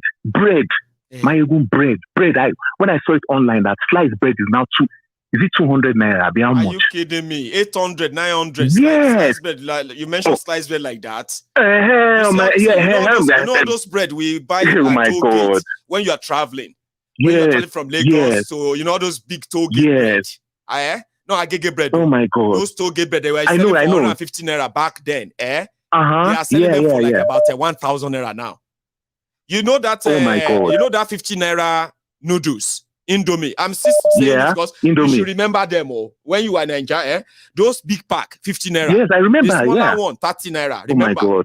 You see that one that is 50 naira was 50 naira is now somewhere around there 250 naira. That same pack. Things have gone beyond. Oh my God.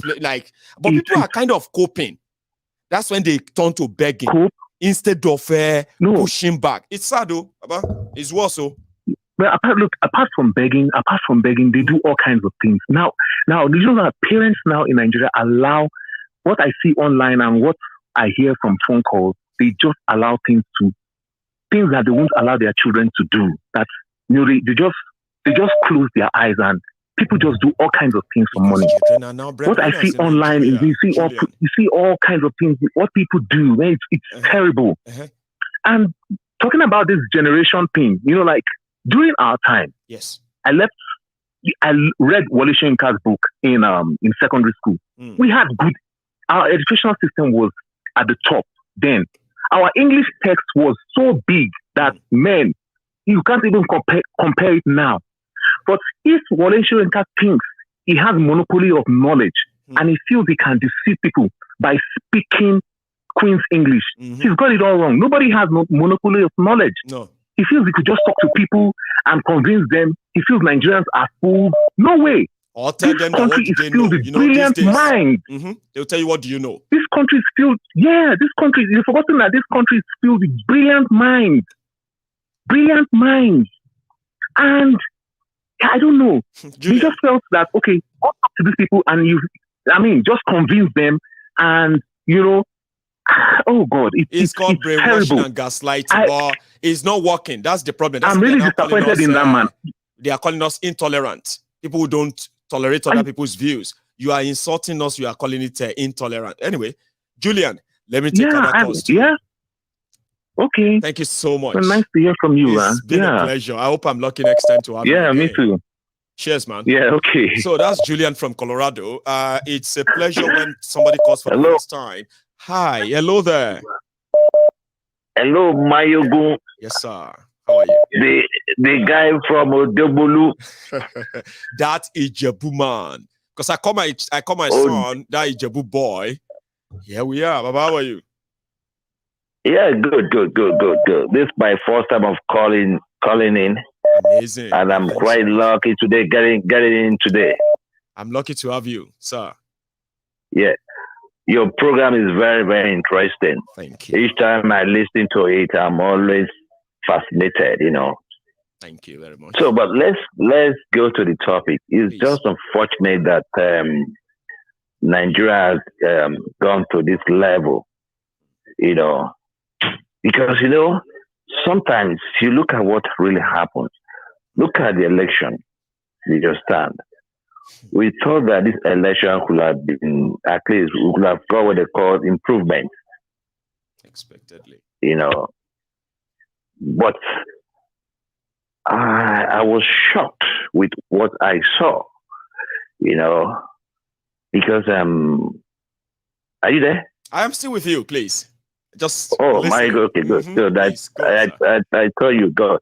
No, so we told that this election is going to be perfect, but it wasn't that way. And you will always tell us that this election is the best election so far we've ever seen, you know, we've ever achieved. No, but you ask yourself, why are people saying this? Do you know how many people that has gone to court? Almost 500. Yes. Went to court. And you forgot to ask yourself this question. We spent almost 400 billion to conduct this election. And what happened? Because this election was a charm. And they are now look going at to the spend, one in a, you know what? They are going to spend more 3 billion now. 3 billion. They are spending 3 billion now. More to fight the unjustly conducted election. What a waste. Yes, 3 billion.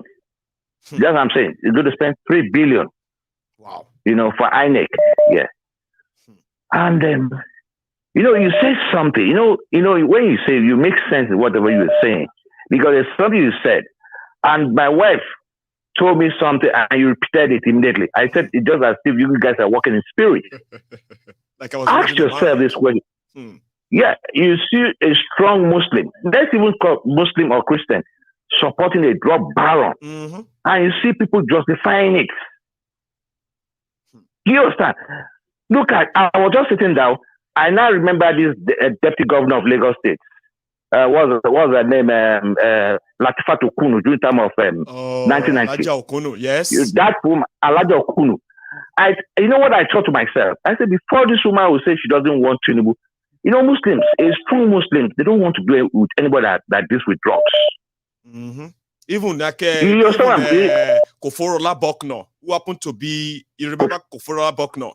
She also raised the hand like she would leave Nigeria if Tinubu is elected or chosen, because she knows him very well. People don't have a clue who the man is. Of course. So we all know all these people. We know them. You know, these are people of credibility that has what it takes.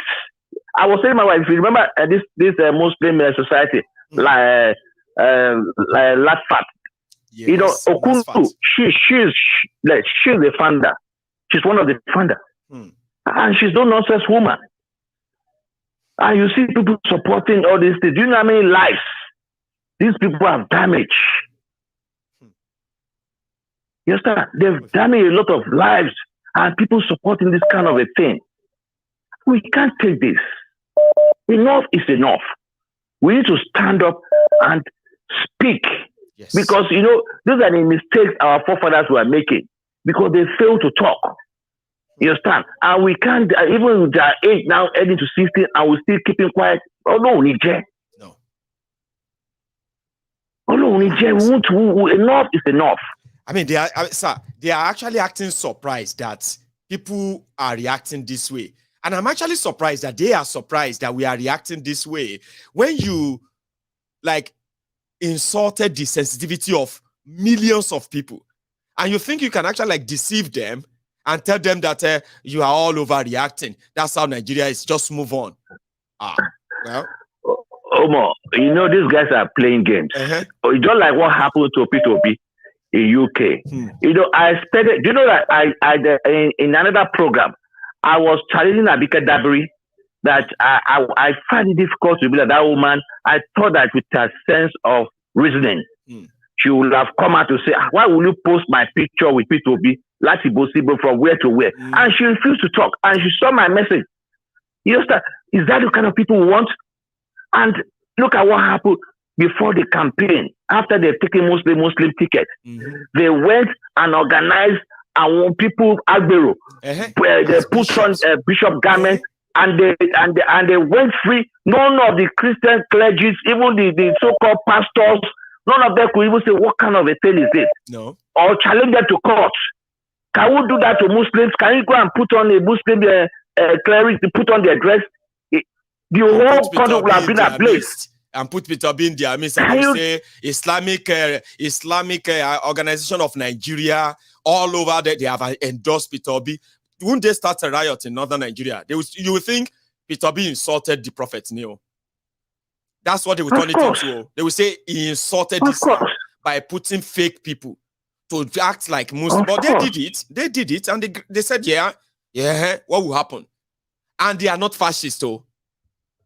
Professor Olusoyinka didn't see them as fascists. But, I mean, it's meant to, Baba.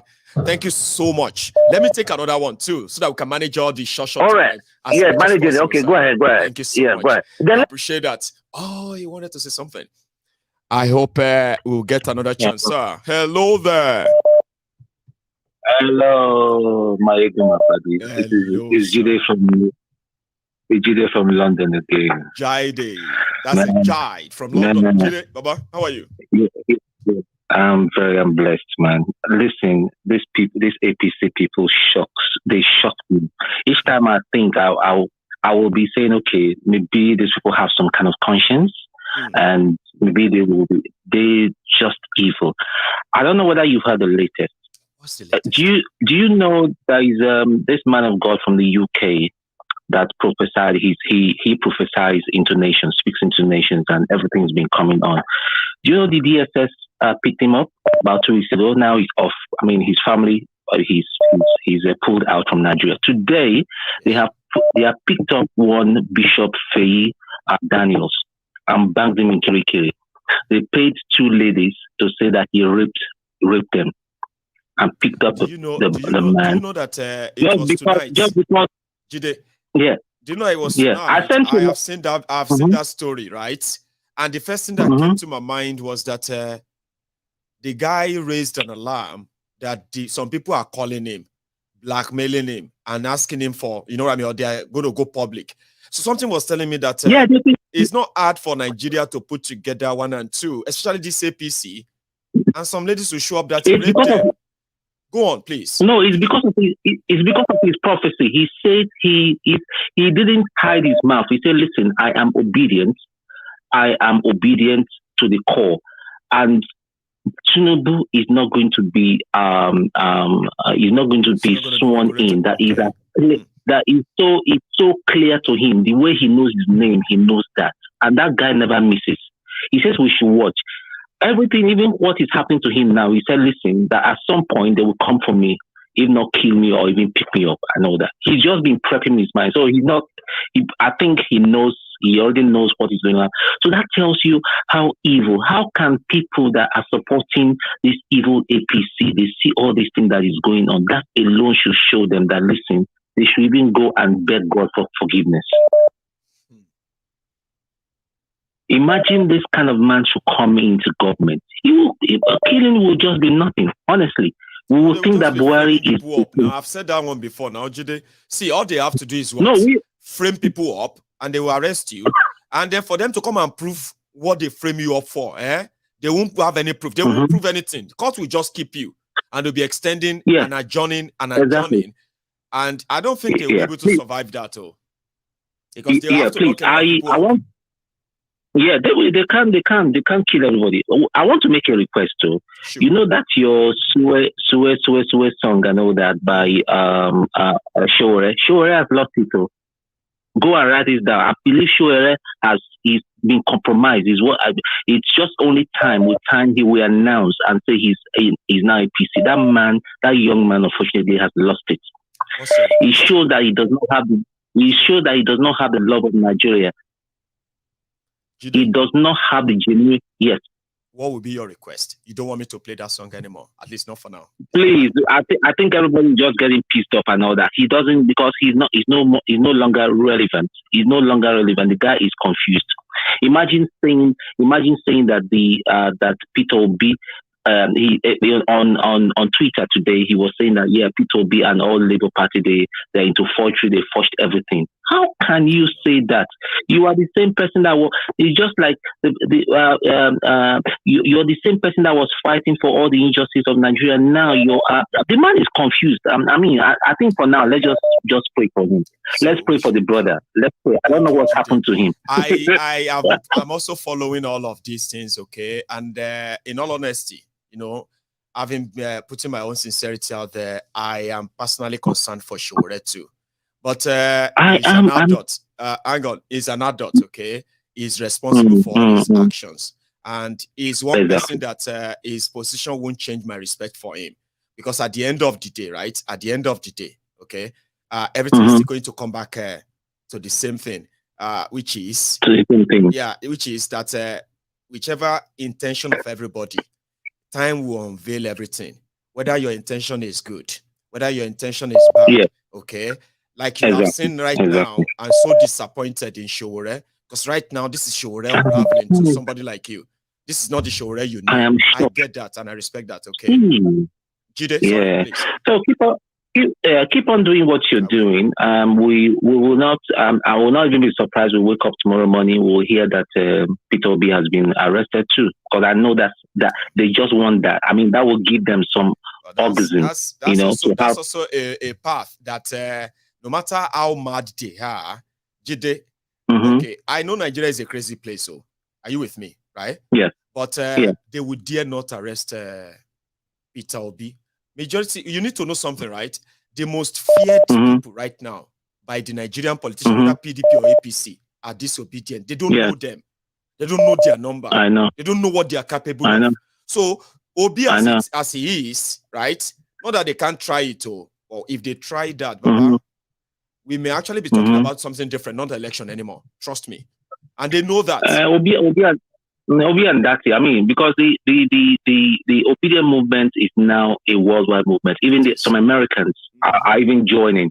There's always one thing or the other happening on Twitter. Yesterday, this guy got there's this guy called Gutman, Dr. Gutman. He's doing a fantastic job. He's a lot of because with this Guinea passport thing, they can't. I don't know. I think they're just thinking how they are going to defend that. It's just so hard to defend. Jide, see, let me tell you something. If we are talking about a real country, by now they should have arrested him. By now, even as number one, Akoko, Jide, he will never actually get to a stage where he's going to be a candidate of his party. No way, right? But let's assume that he pushed it to this stage. By now, people would have started arresting some people. There are some of us don't even know how, to get to know how he did all of this. By now, they would have started arresting some people, showing them up and say they arrested this one, director of that one, somebody who is the secretary here and there. Sure, you get, but it is Nigeria. Okay? He has committed a perjury. Something that should see him in jail. But it is Nigeria. I won't raise up. Trust me. Yes. Look at the other one in what state was it that ordered for about 17 people to be shot, and he was rigged in. I wouldn't say he was voted in. He was rigged in. With these people are just doing things with they're just doing things with impunity. They are so confident. God. Anyway, it is well. Let me leave other people. There's always this light, kind of gray light in the dark sky, if you ask me. And that is normal. 2 months after election, Baba, let's be honest now. You won't expect the people they said came third to still be this very strong, vibrant, and effective. That the winners are spending millions of money, sending people all over the world to try and help them change the narrative. It has never happened before. Yeah, propaganda. You get what I mean? It has never happened before. It has never happened before. And the obedient movement is getting stronger and more vocal and more stronger and more vocal by the day. That is the light, the little light on that dark cloud. Yeah. It is something to hold on to. Yeah. Jide? Yeah. Thank you so much. Okay. God bless you, sir. Okay. Bye-bye. Sorry, guys. In case if you be wondering, like some always say that, okay, like, Mayego, let him talk now. Don't talk over him. No, it won't be my fault. You may not understand.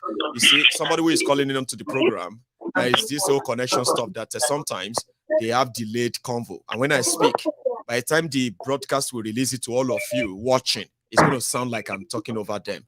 But I'm doing my best to reduce that friction, the way I speak and all that. So please bear with me. It's not that I'm talking over my speakers, okay? It happens. Hello there. Yeah, my good general.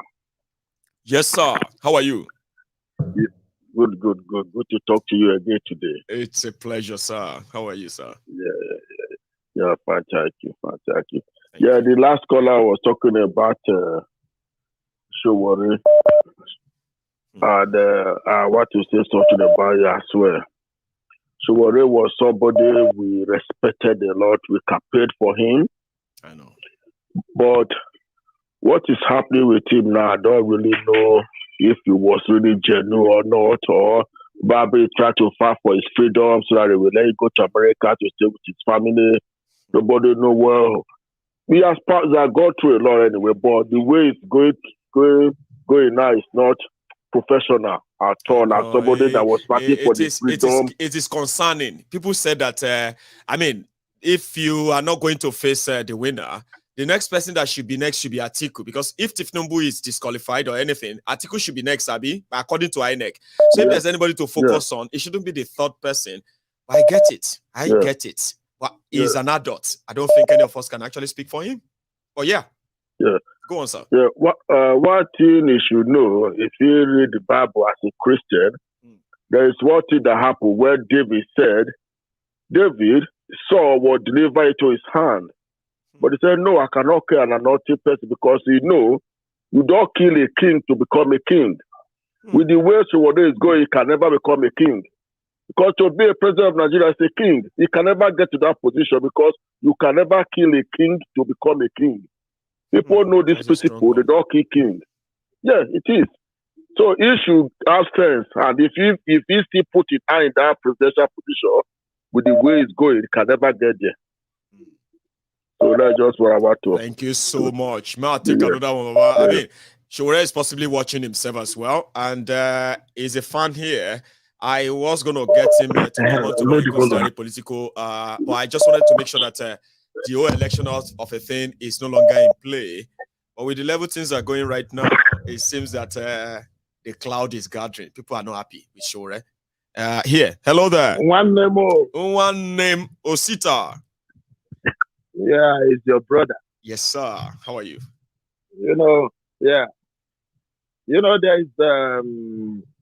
There's something really I really don't want us to be doing in this program, and that's the reason.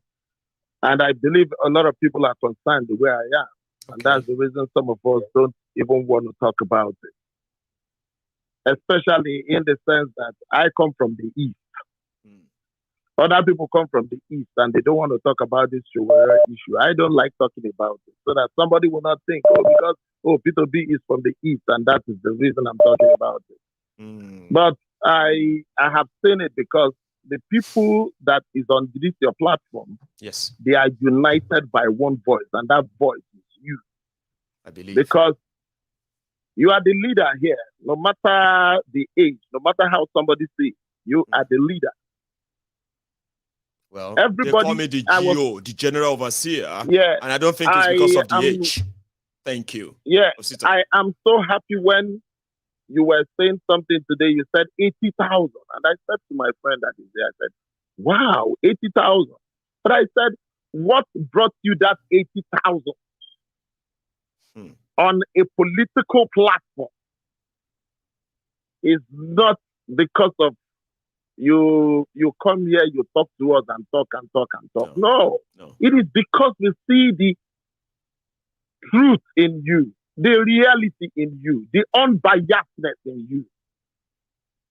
Neither do you pretend. That is the reason we are attracted to your voice. Thank you.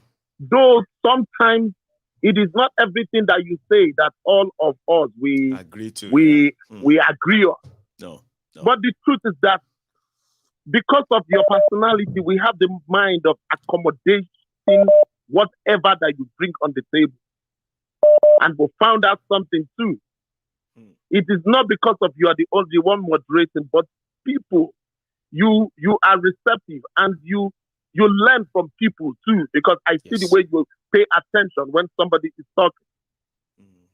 These are qualities of great leadership. I am sorry. Omoyele Sowore is somebody, a lot of people knows him from far, but I don't think I know him from far because I attended Bobi College. There's a relationship between Bobi College and UNILA those days. If anybody who knows the history of these two schools, we are like the junior high school to UNILA. So what am I trying to say here? The thing I'm trying to say here is, like the two previous scholars, they said, that he said he cannot kill a king to become a king. Quite all right, that is true. It is spiritual. But what we are trying to talk about here is, I know where all these things are coming from. You somehow said something about it. But in leadership, it is the followers that choose whosoever that is going to lead them. That's right. You have to work towards it. And it is only when you show that true capacity. I wouldn't lie to you. You see, if you rise up tomorrow and say, something changed your mind, you want to go into politics in Nigeria. A lot of people, if they see you talk twice alone, a lot of people, the numbers will double within 24 hours. That is the way it is being done. You cannot earn people's trust by feeling jealousy about the other person. No. You won't. The day I saw Dr. Parotini, the day I saw him talk about the obedience, that was when I know that this thing has gone beyond, I'm an Igbo man, I'm a Yoruba man, I'm an ethnic man, I'm Ibibio, I'm Hausa man. Because that man is a man who doesn't just talk. That man, whatever he tells you, he digests it before he comes to TV to talk about anything. That's right. And that is what I am talking about.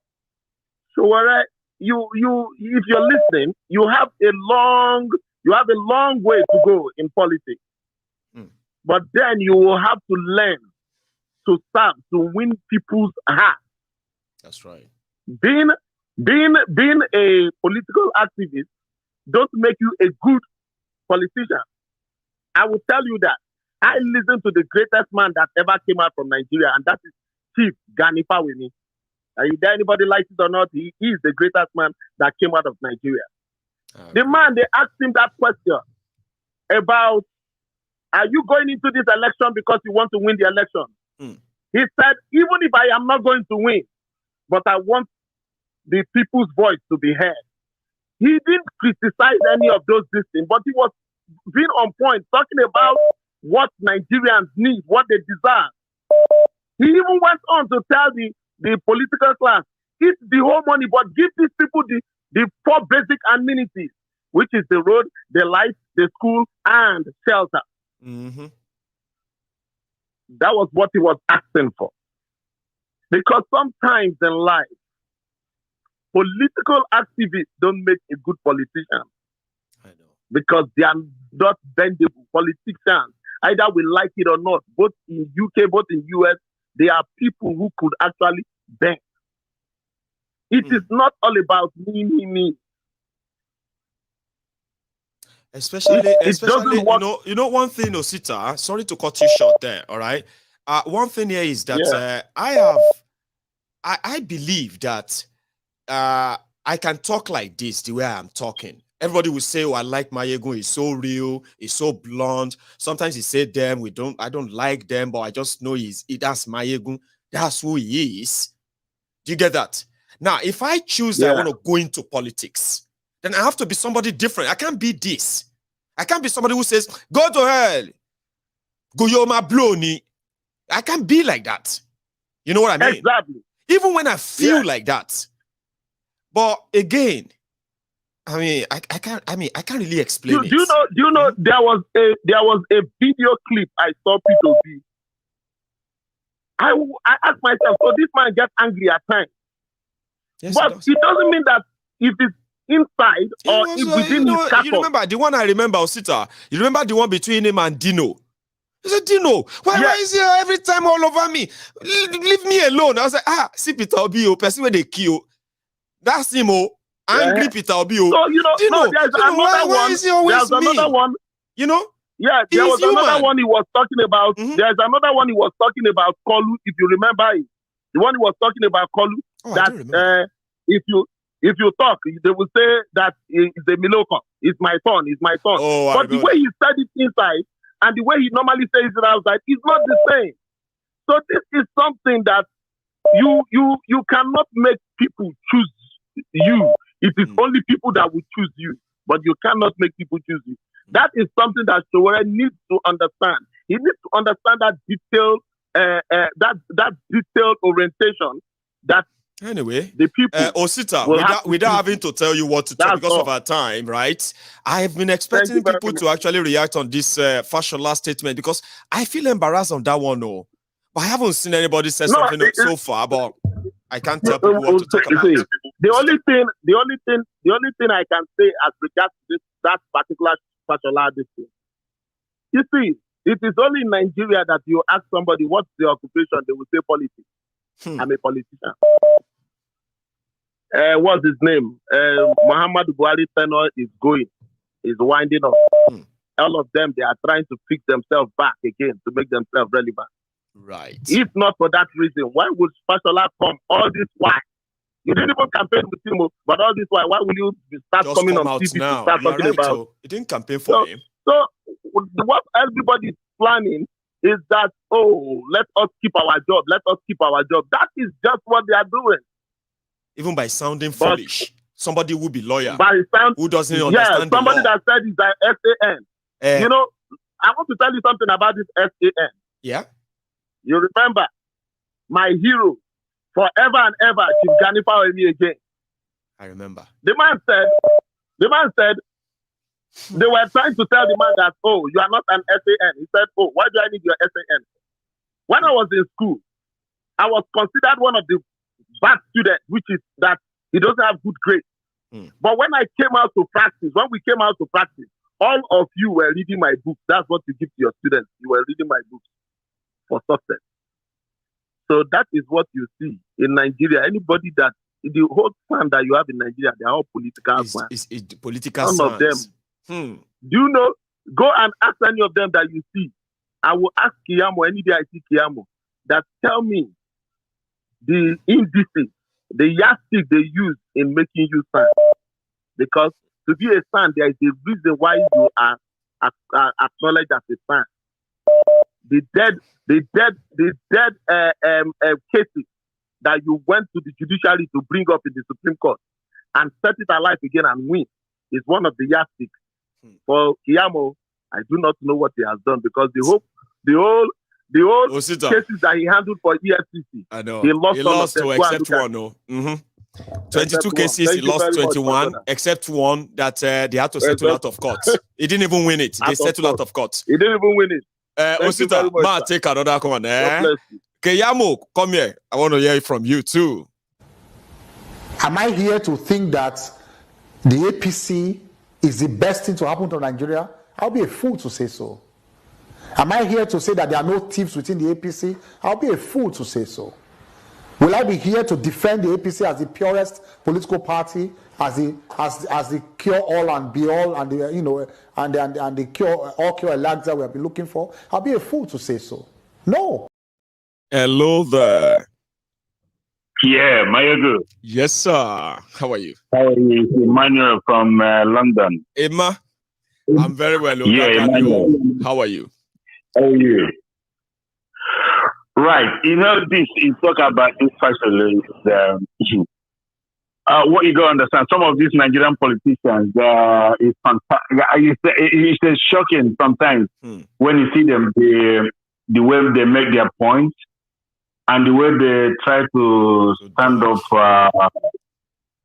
to talk to people about issues that is concerned, serious issues, and they don't blink. They don't have a shame of it. When you look at this, even Tinubu, I was thinking about him because Tinubu has actually made everybody to start thinking about him. I thought about this thing yesterday. I said, this guy, we shouldn't even be angry about this guy anymore. We also have to congratulate him in one way or the other. This is completely, when you look at this man with the issue that is going on, this is a petty criminal that actually made it big. Right. This is a petty criminal that made it big. So in one way or the other, it's a deed of his own. There's nothing different with Tinubu, with those guys who used to work in Oluwole those days, printing fake documents. The manipulators, the certificate forgers, anything where you want, it no matter. Exactly. I'm telling you. And there were successful ones too, Emmanuel. There were actually successful ones. So some people left Nigeria, right? Not because they got visa from America, but because they had to cut this head and that head, and they call themselves successful. So Tinubu is the only person who took his own to presidency. That's a wow. I'm telling you. So no, that's Tinubu is a big Tinubu is a big dude. I'm telling you. Wow. This man is a clearly a petty criminal who made it to the top. I'm telling you. One way or the other, we should salute him for that. It's not an easy ride. He has done well. If you look at it from that angle, that a petty criminal. If he's an American, there will be a movie about him. Trust me. And there will be many stories about him that will make so many blockbusters. You mean? Ima? Exactly. And all these issues, he hasn't been caught. Right. About Showuru, what is happening about Showuru? I can understand. I think Showuru is having a bit of messed up because if Obi wasn't there, he would have had some support from the obedience. I know. And I think probably he has not recovered from that issue. All right. But you know what happened in politics? When somebody like that, all those young boys, like you, like everyone, in life, in politics, what leads you throughout your political life is your ideology. That's right. And nobody can change your ideology. No. Either you're left, you're right, or you center right, or you center left. This is how you're going to live your life until you die. Because that's the ideology you believe in. See, you cannot be right today, tomorrow. This is why Nigerian politics is completely messed up. You can't be right today. The next day you are left. How does it work? No idea. How does it work? This is who you are. When I look at you now, I know you are left, you're center left, and nobody can change that. This is your foundation.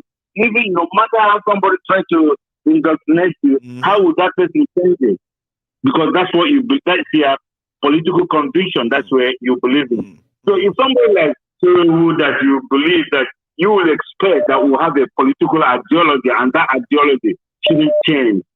It's come now to start to move left and right. You begin to wonder, man, what were you saying before? What is wrong? I love this because of the ideology. Because I loved him because I thought he's an ideological driven man. He's a man with ideology. He's a political.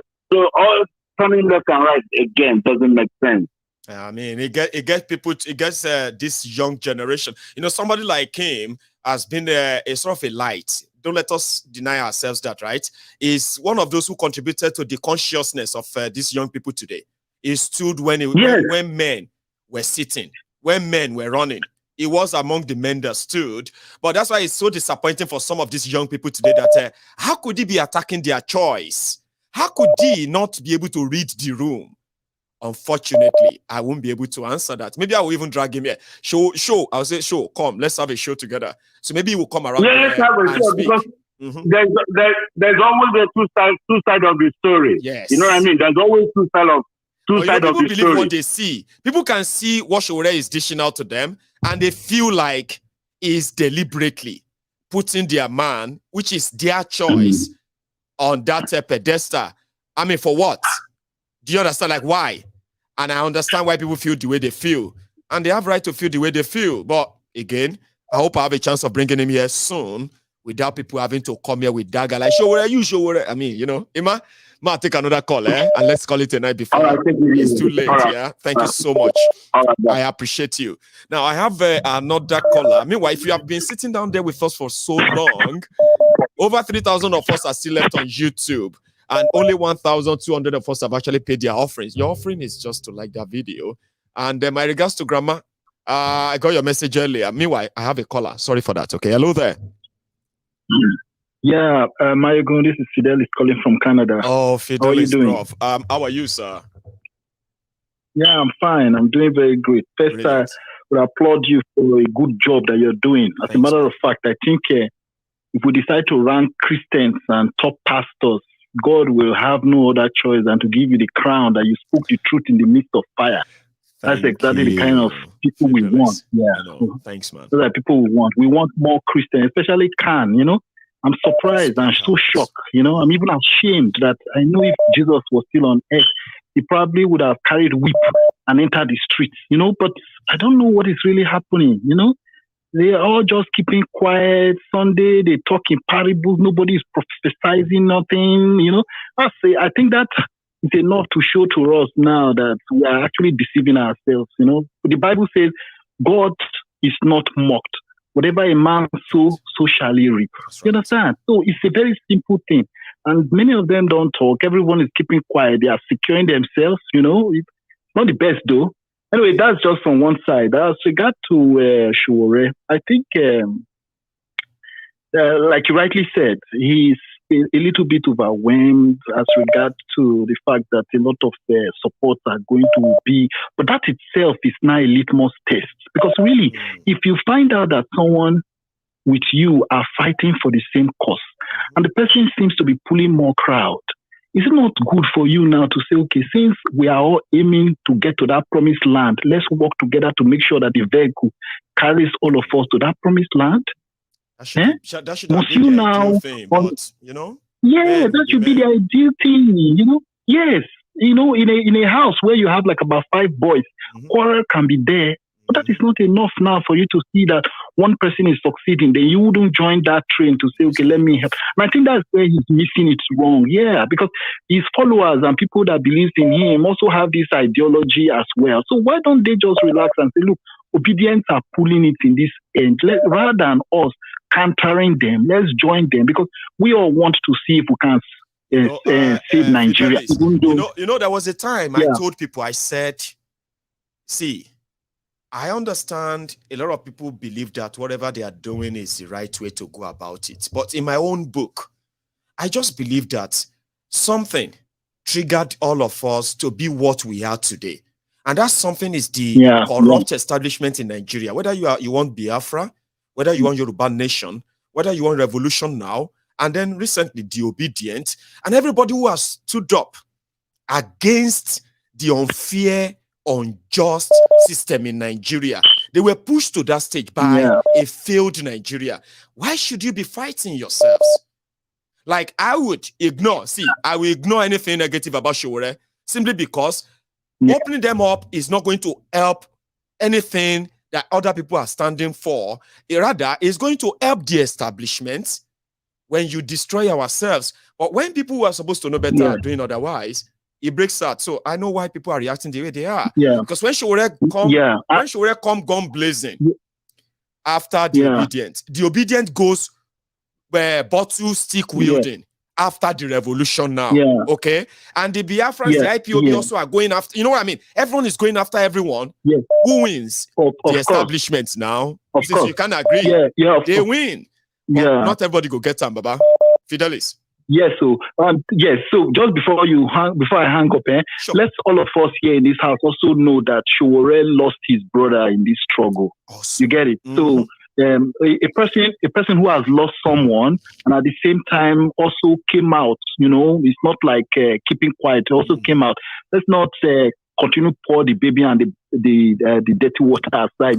Let's just behave more mature to see that his name is not tamed, because that's exactly what that's what our enemies want. They want us to fight ourselves and all that. So we don't want that.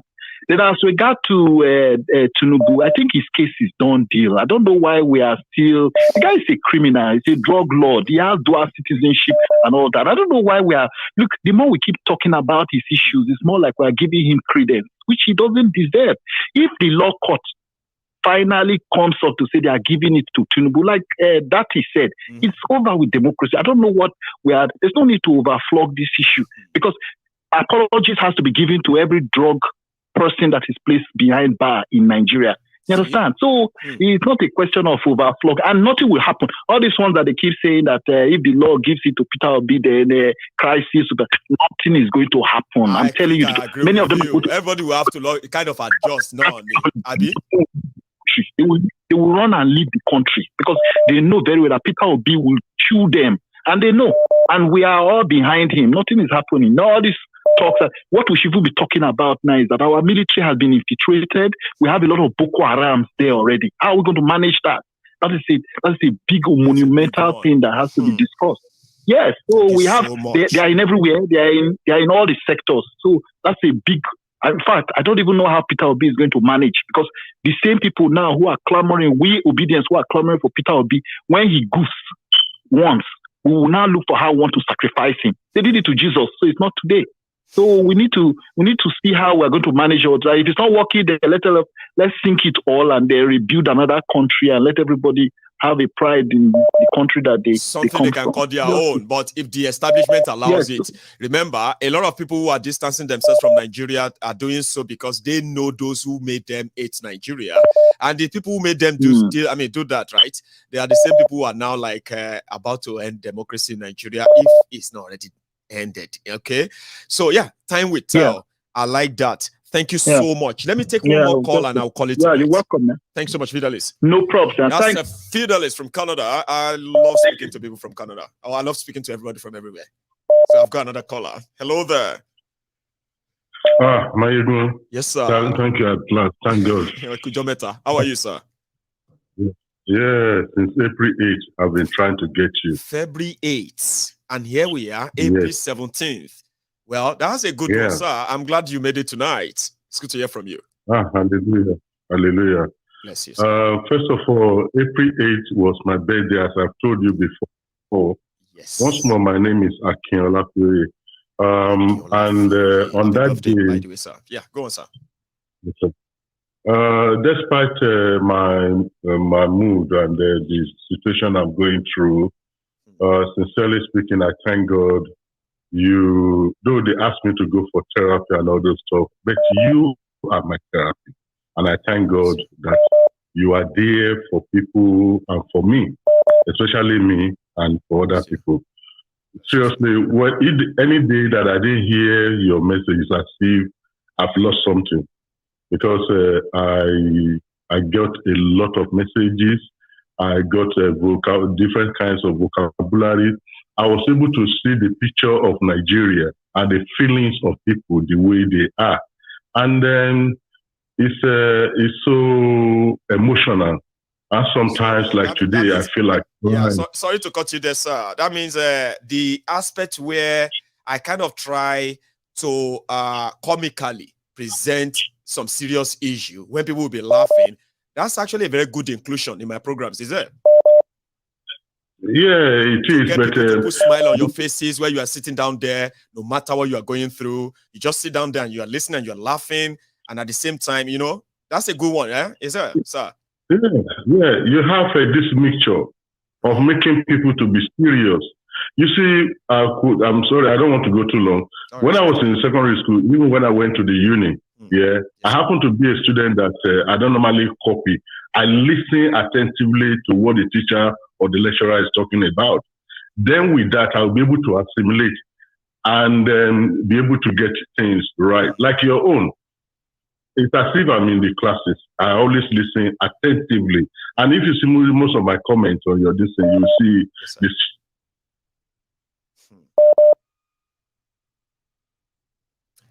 I'm all here, so, sir.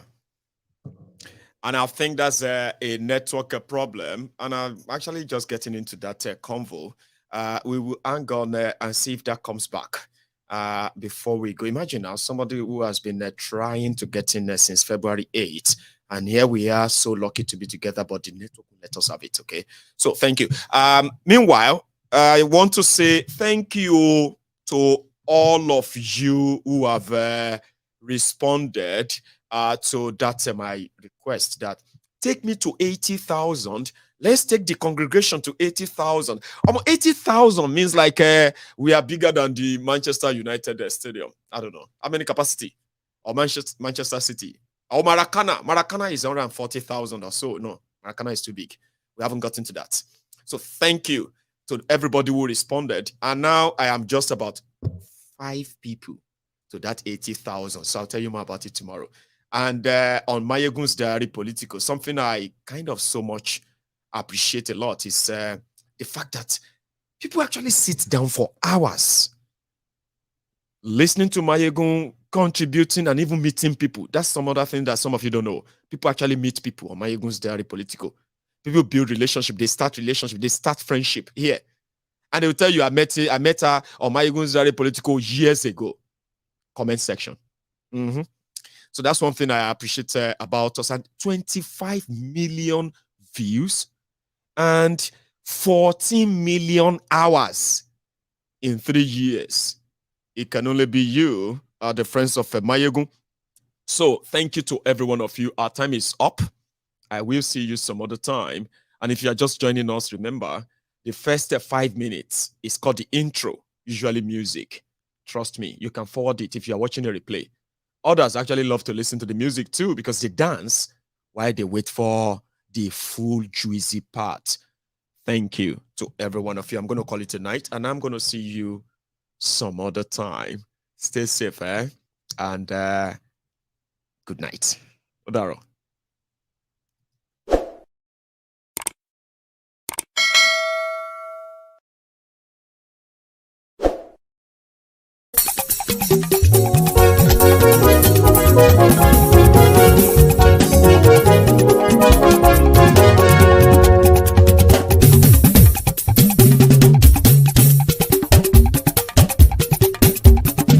Mayegun làwa mọ̀ làmọ̀ tó dòdòdò. Mayegun Diary Ayíbi #1. Mayegun làwa mọ̀ làmọ̀ tó dòdòdò. Mayegun Diary Ayíbi #1. Mayegun ti dé o ọ̀rẹ́ ara ìlú. Mayegun Diary Ayíbi #1. Lórí Facebook, lórí YouTube. Mayegun Diary Ayíbi #1. Gbogbo bó ṣe ń lọ ni Mayegun já wa sí. Mayegun Diary Ayíbi #1. Àṣírí ọ̀jẹ̀lú kì í bò níbẹ̀ o. Mayegun Diary Ayíbi #1. Bó bá ṣe eré àní Mayegun máa wí. Mayegun Diary Ayíbi #1. Ó sì tún ṣe eré wàá gbọ́ níbẹ̀ o. Mayegun Diary Ayíbi #1. Mayegun Diary Political. Mayegun Diary Ayíbi #1. Godfatherism kò sí lọ́rọ̀ Mayegun. Mayegun Diary Ayíbi #1. Ẹ farabalẹ̀ sẹ́ o kẹgọ́rọ̀ lẹ́nu o. Mayegun Diary Ayíbi #1. Àní Mayegun làwa mọ̀ tó dòdòdò. Mayegun Diary Ayíbi #1.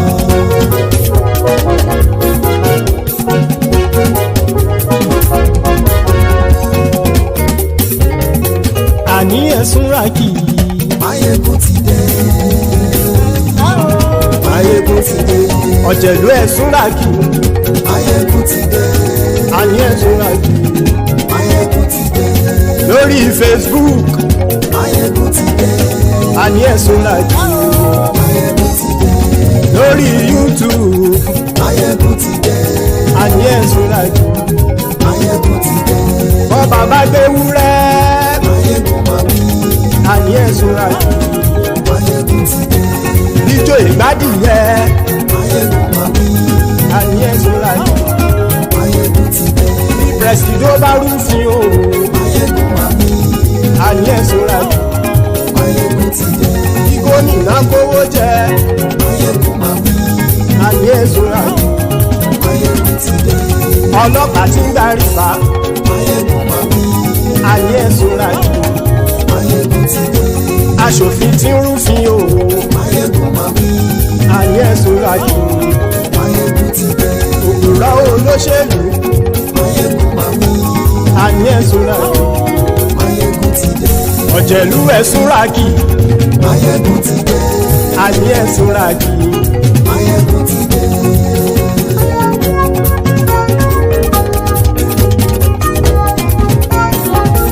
Máyégún ti dé gbogbo ọ̀jẹ̀lú ẹ̀sùn rákì. Máyégún ti dé gbogbo ọ̀jẹ̀lú ẹ̀sùn rákì. Ṣùgbọ́n ní bá ti ṣe èyí tó yẹ kí wọ́n ṣe ọmọ bá dèrò ní fi wọ́n níran o.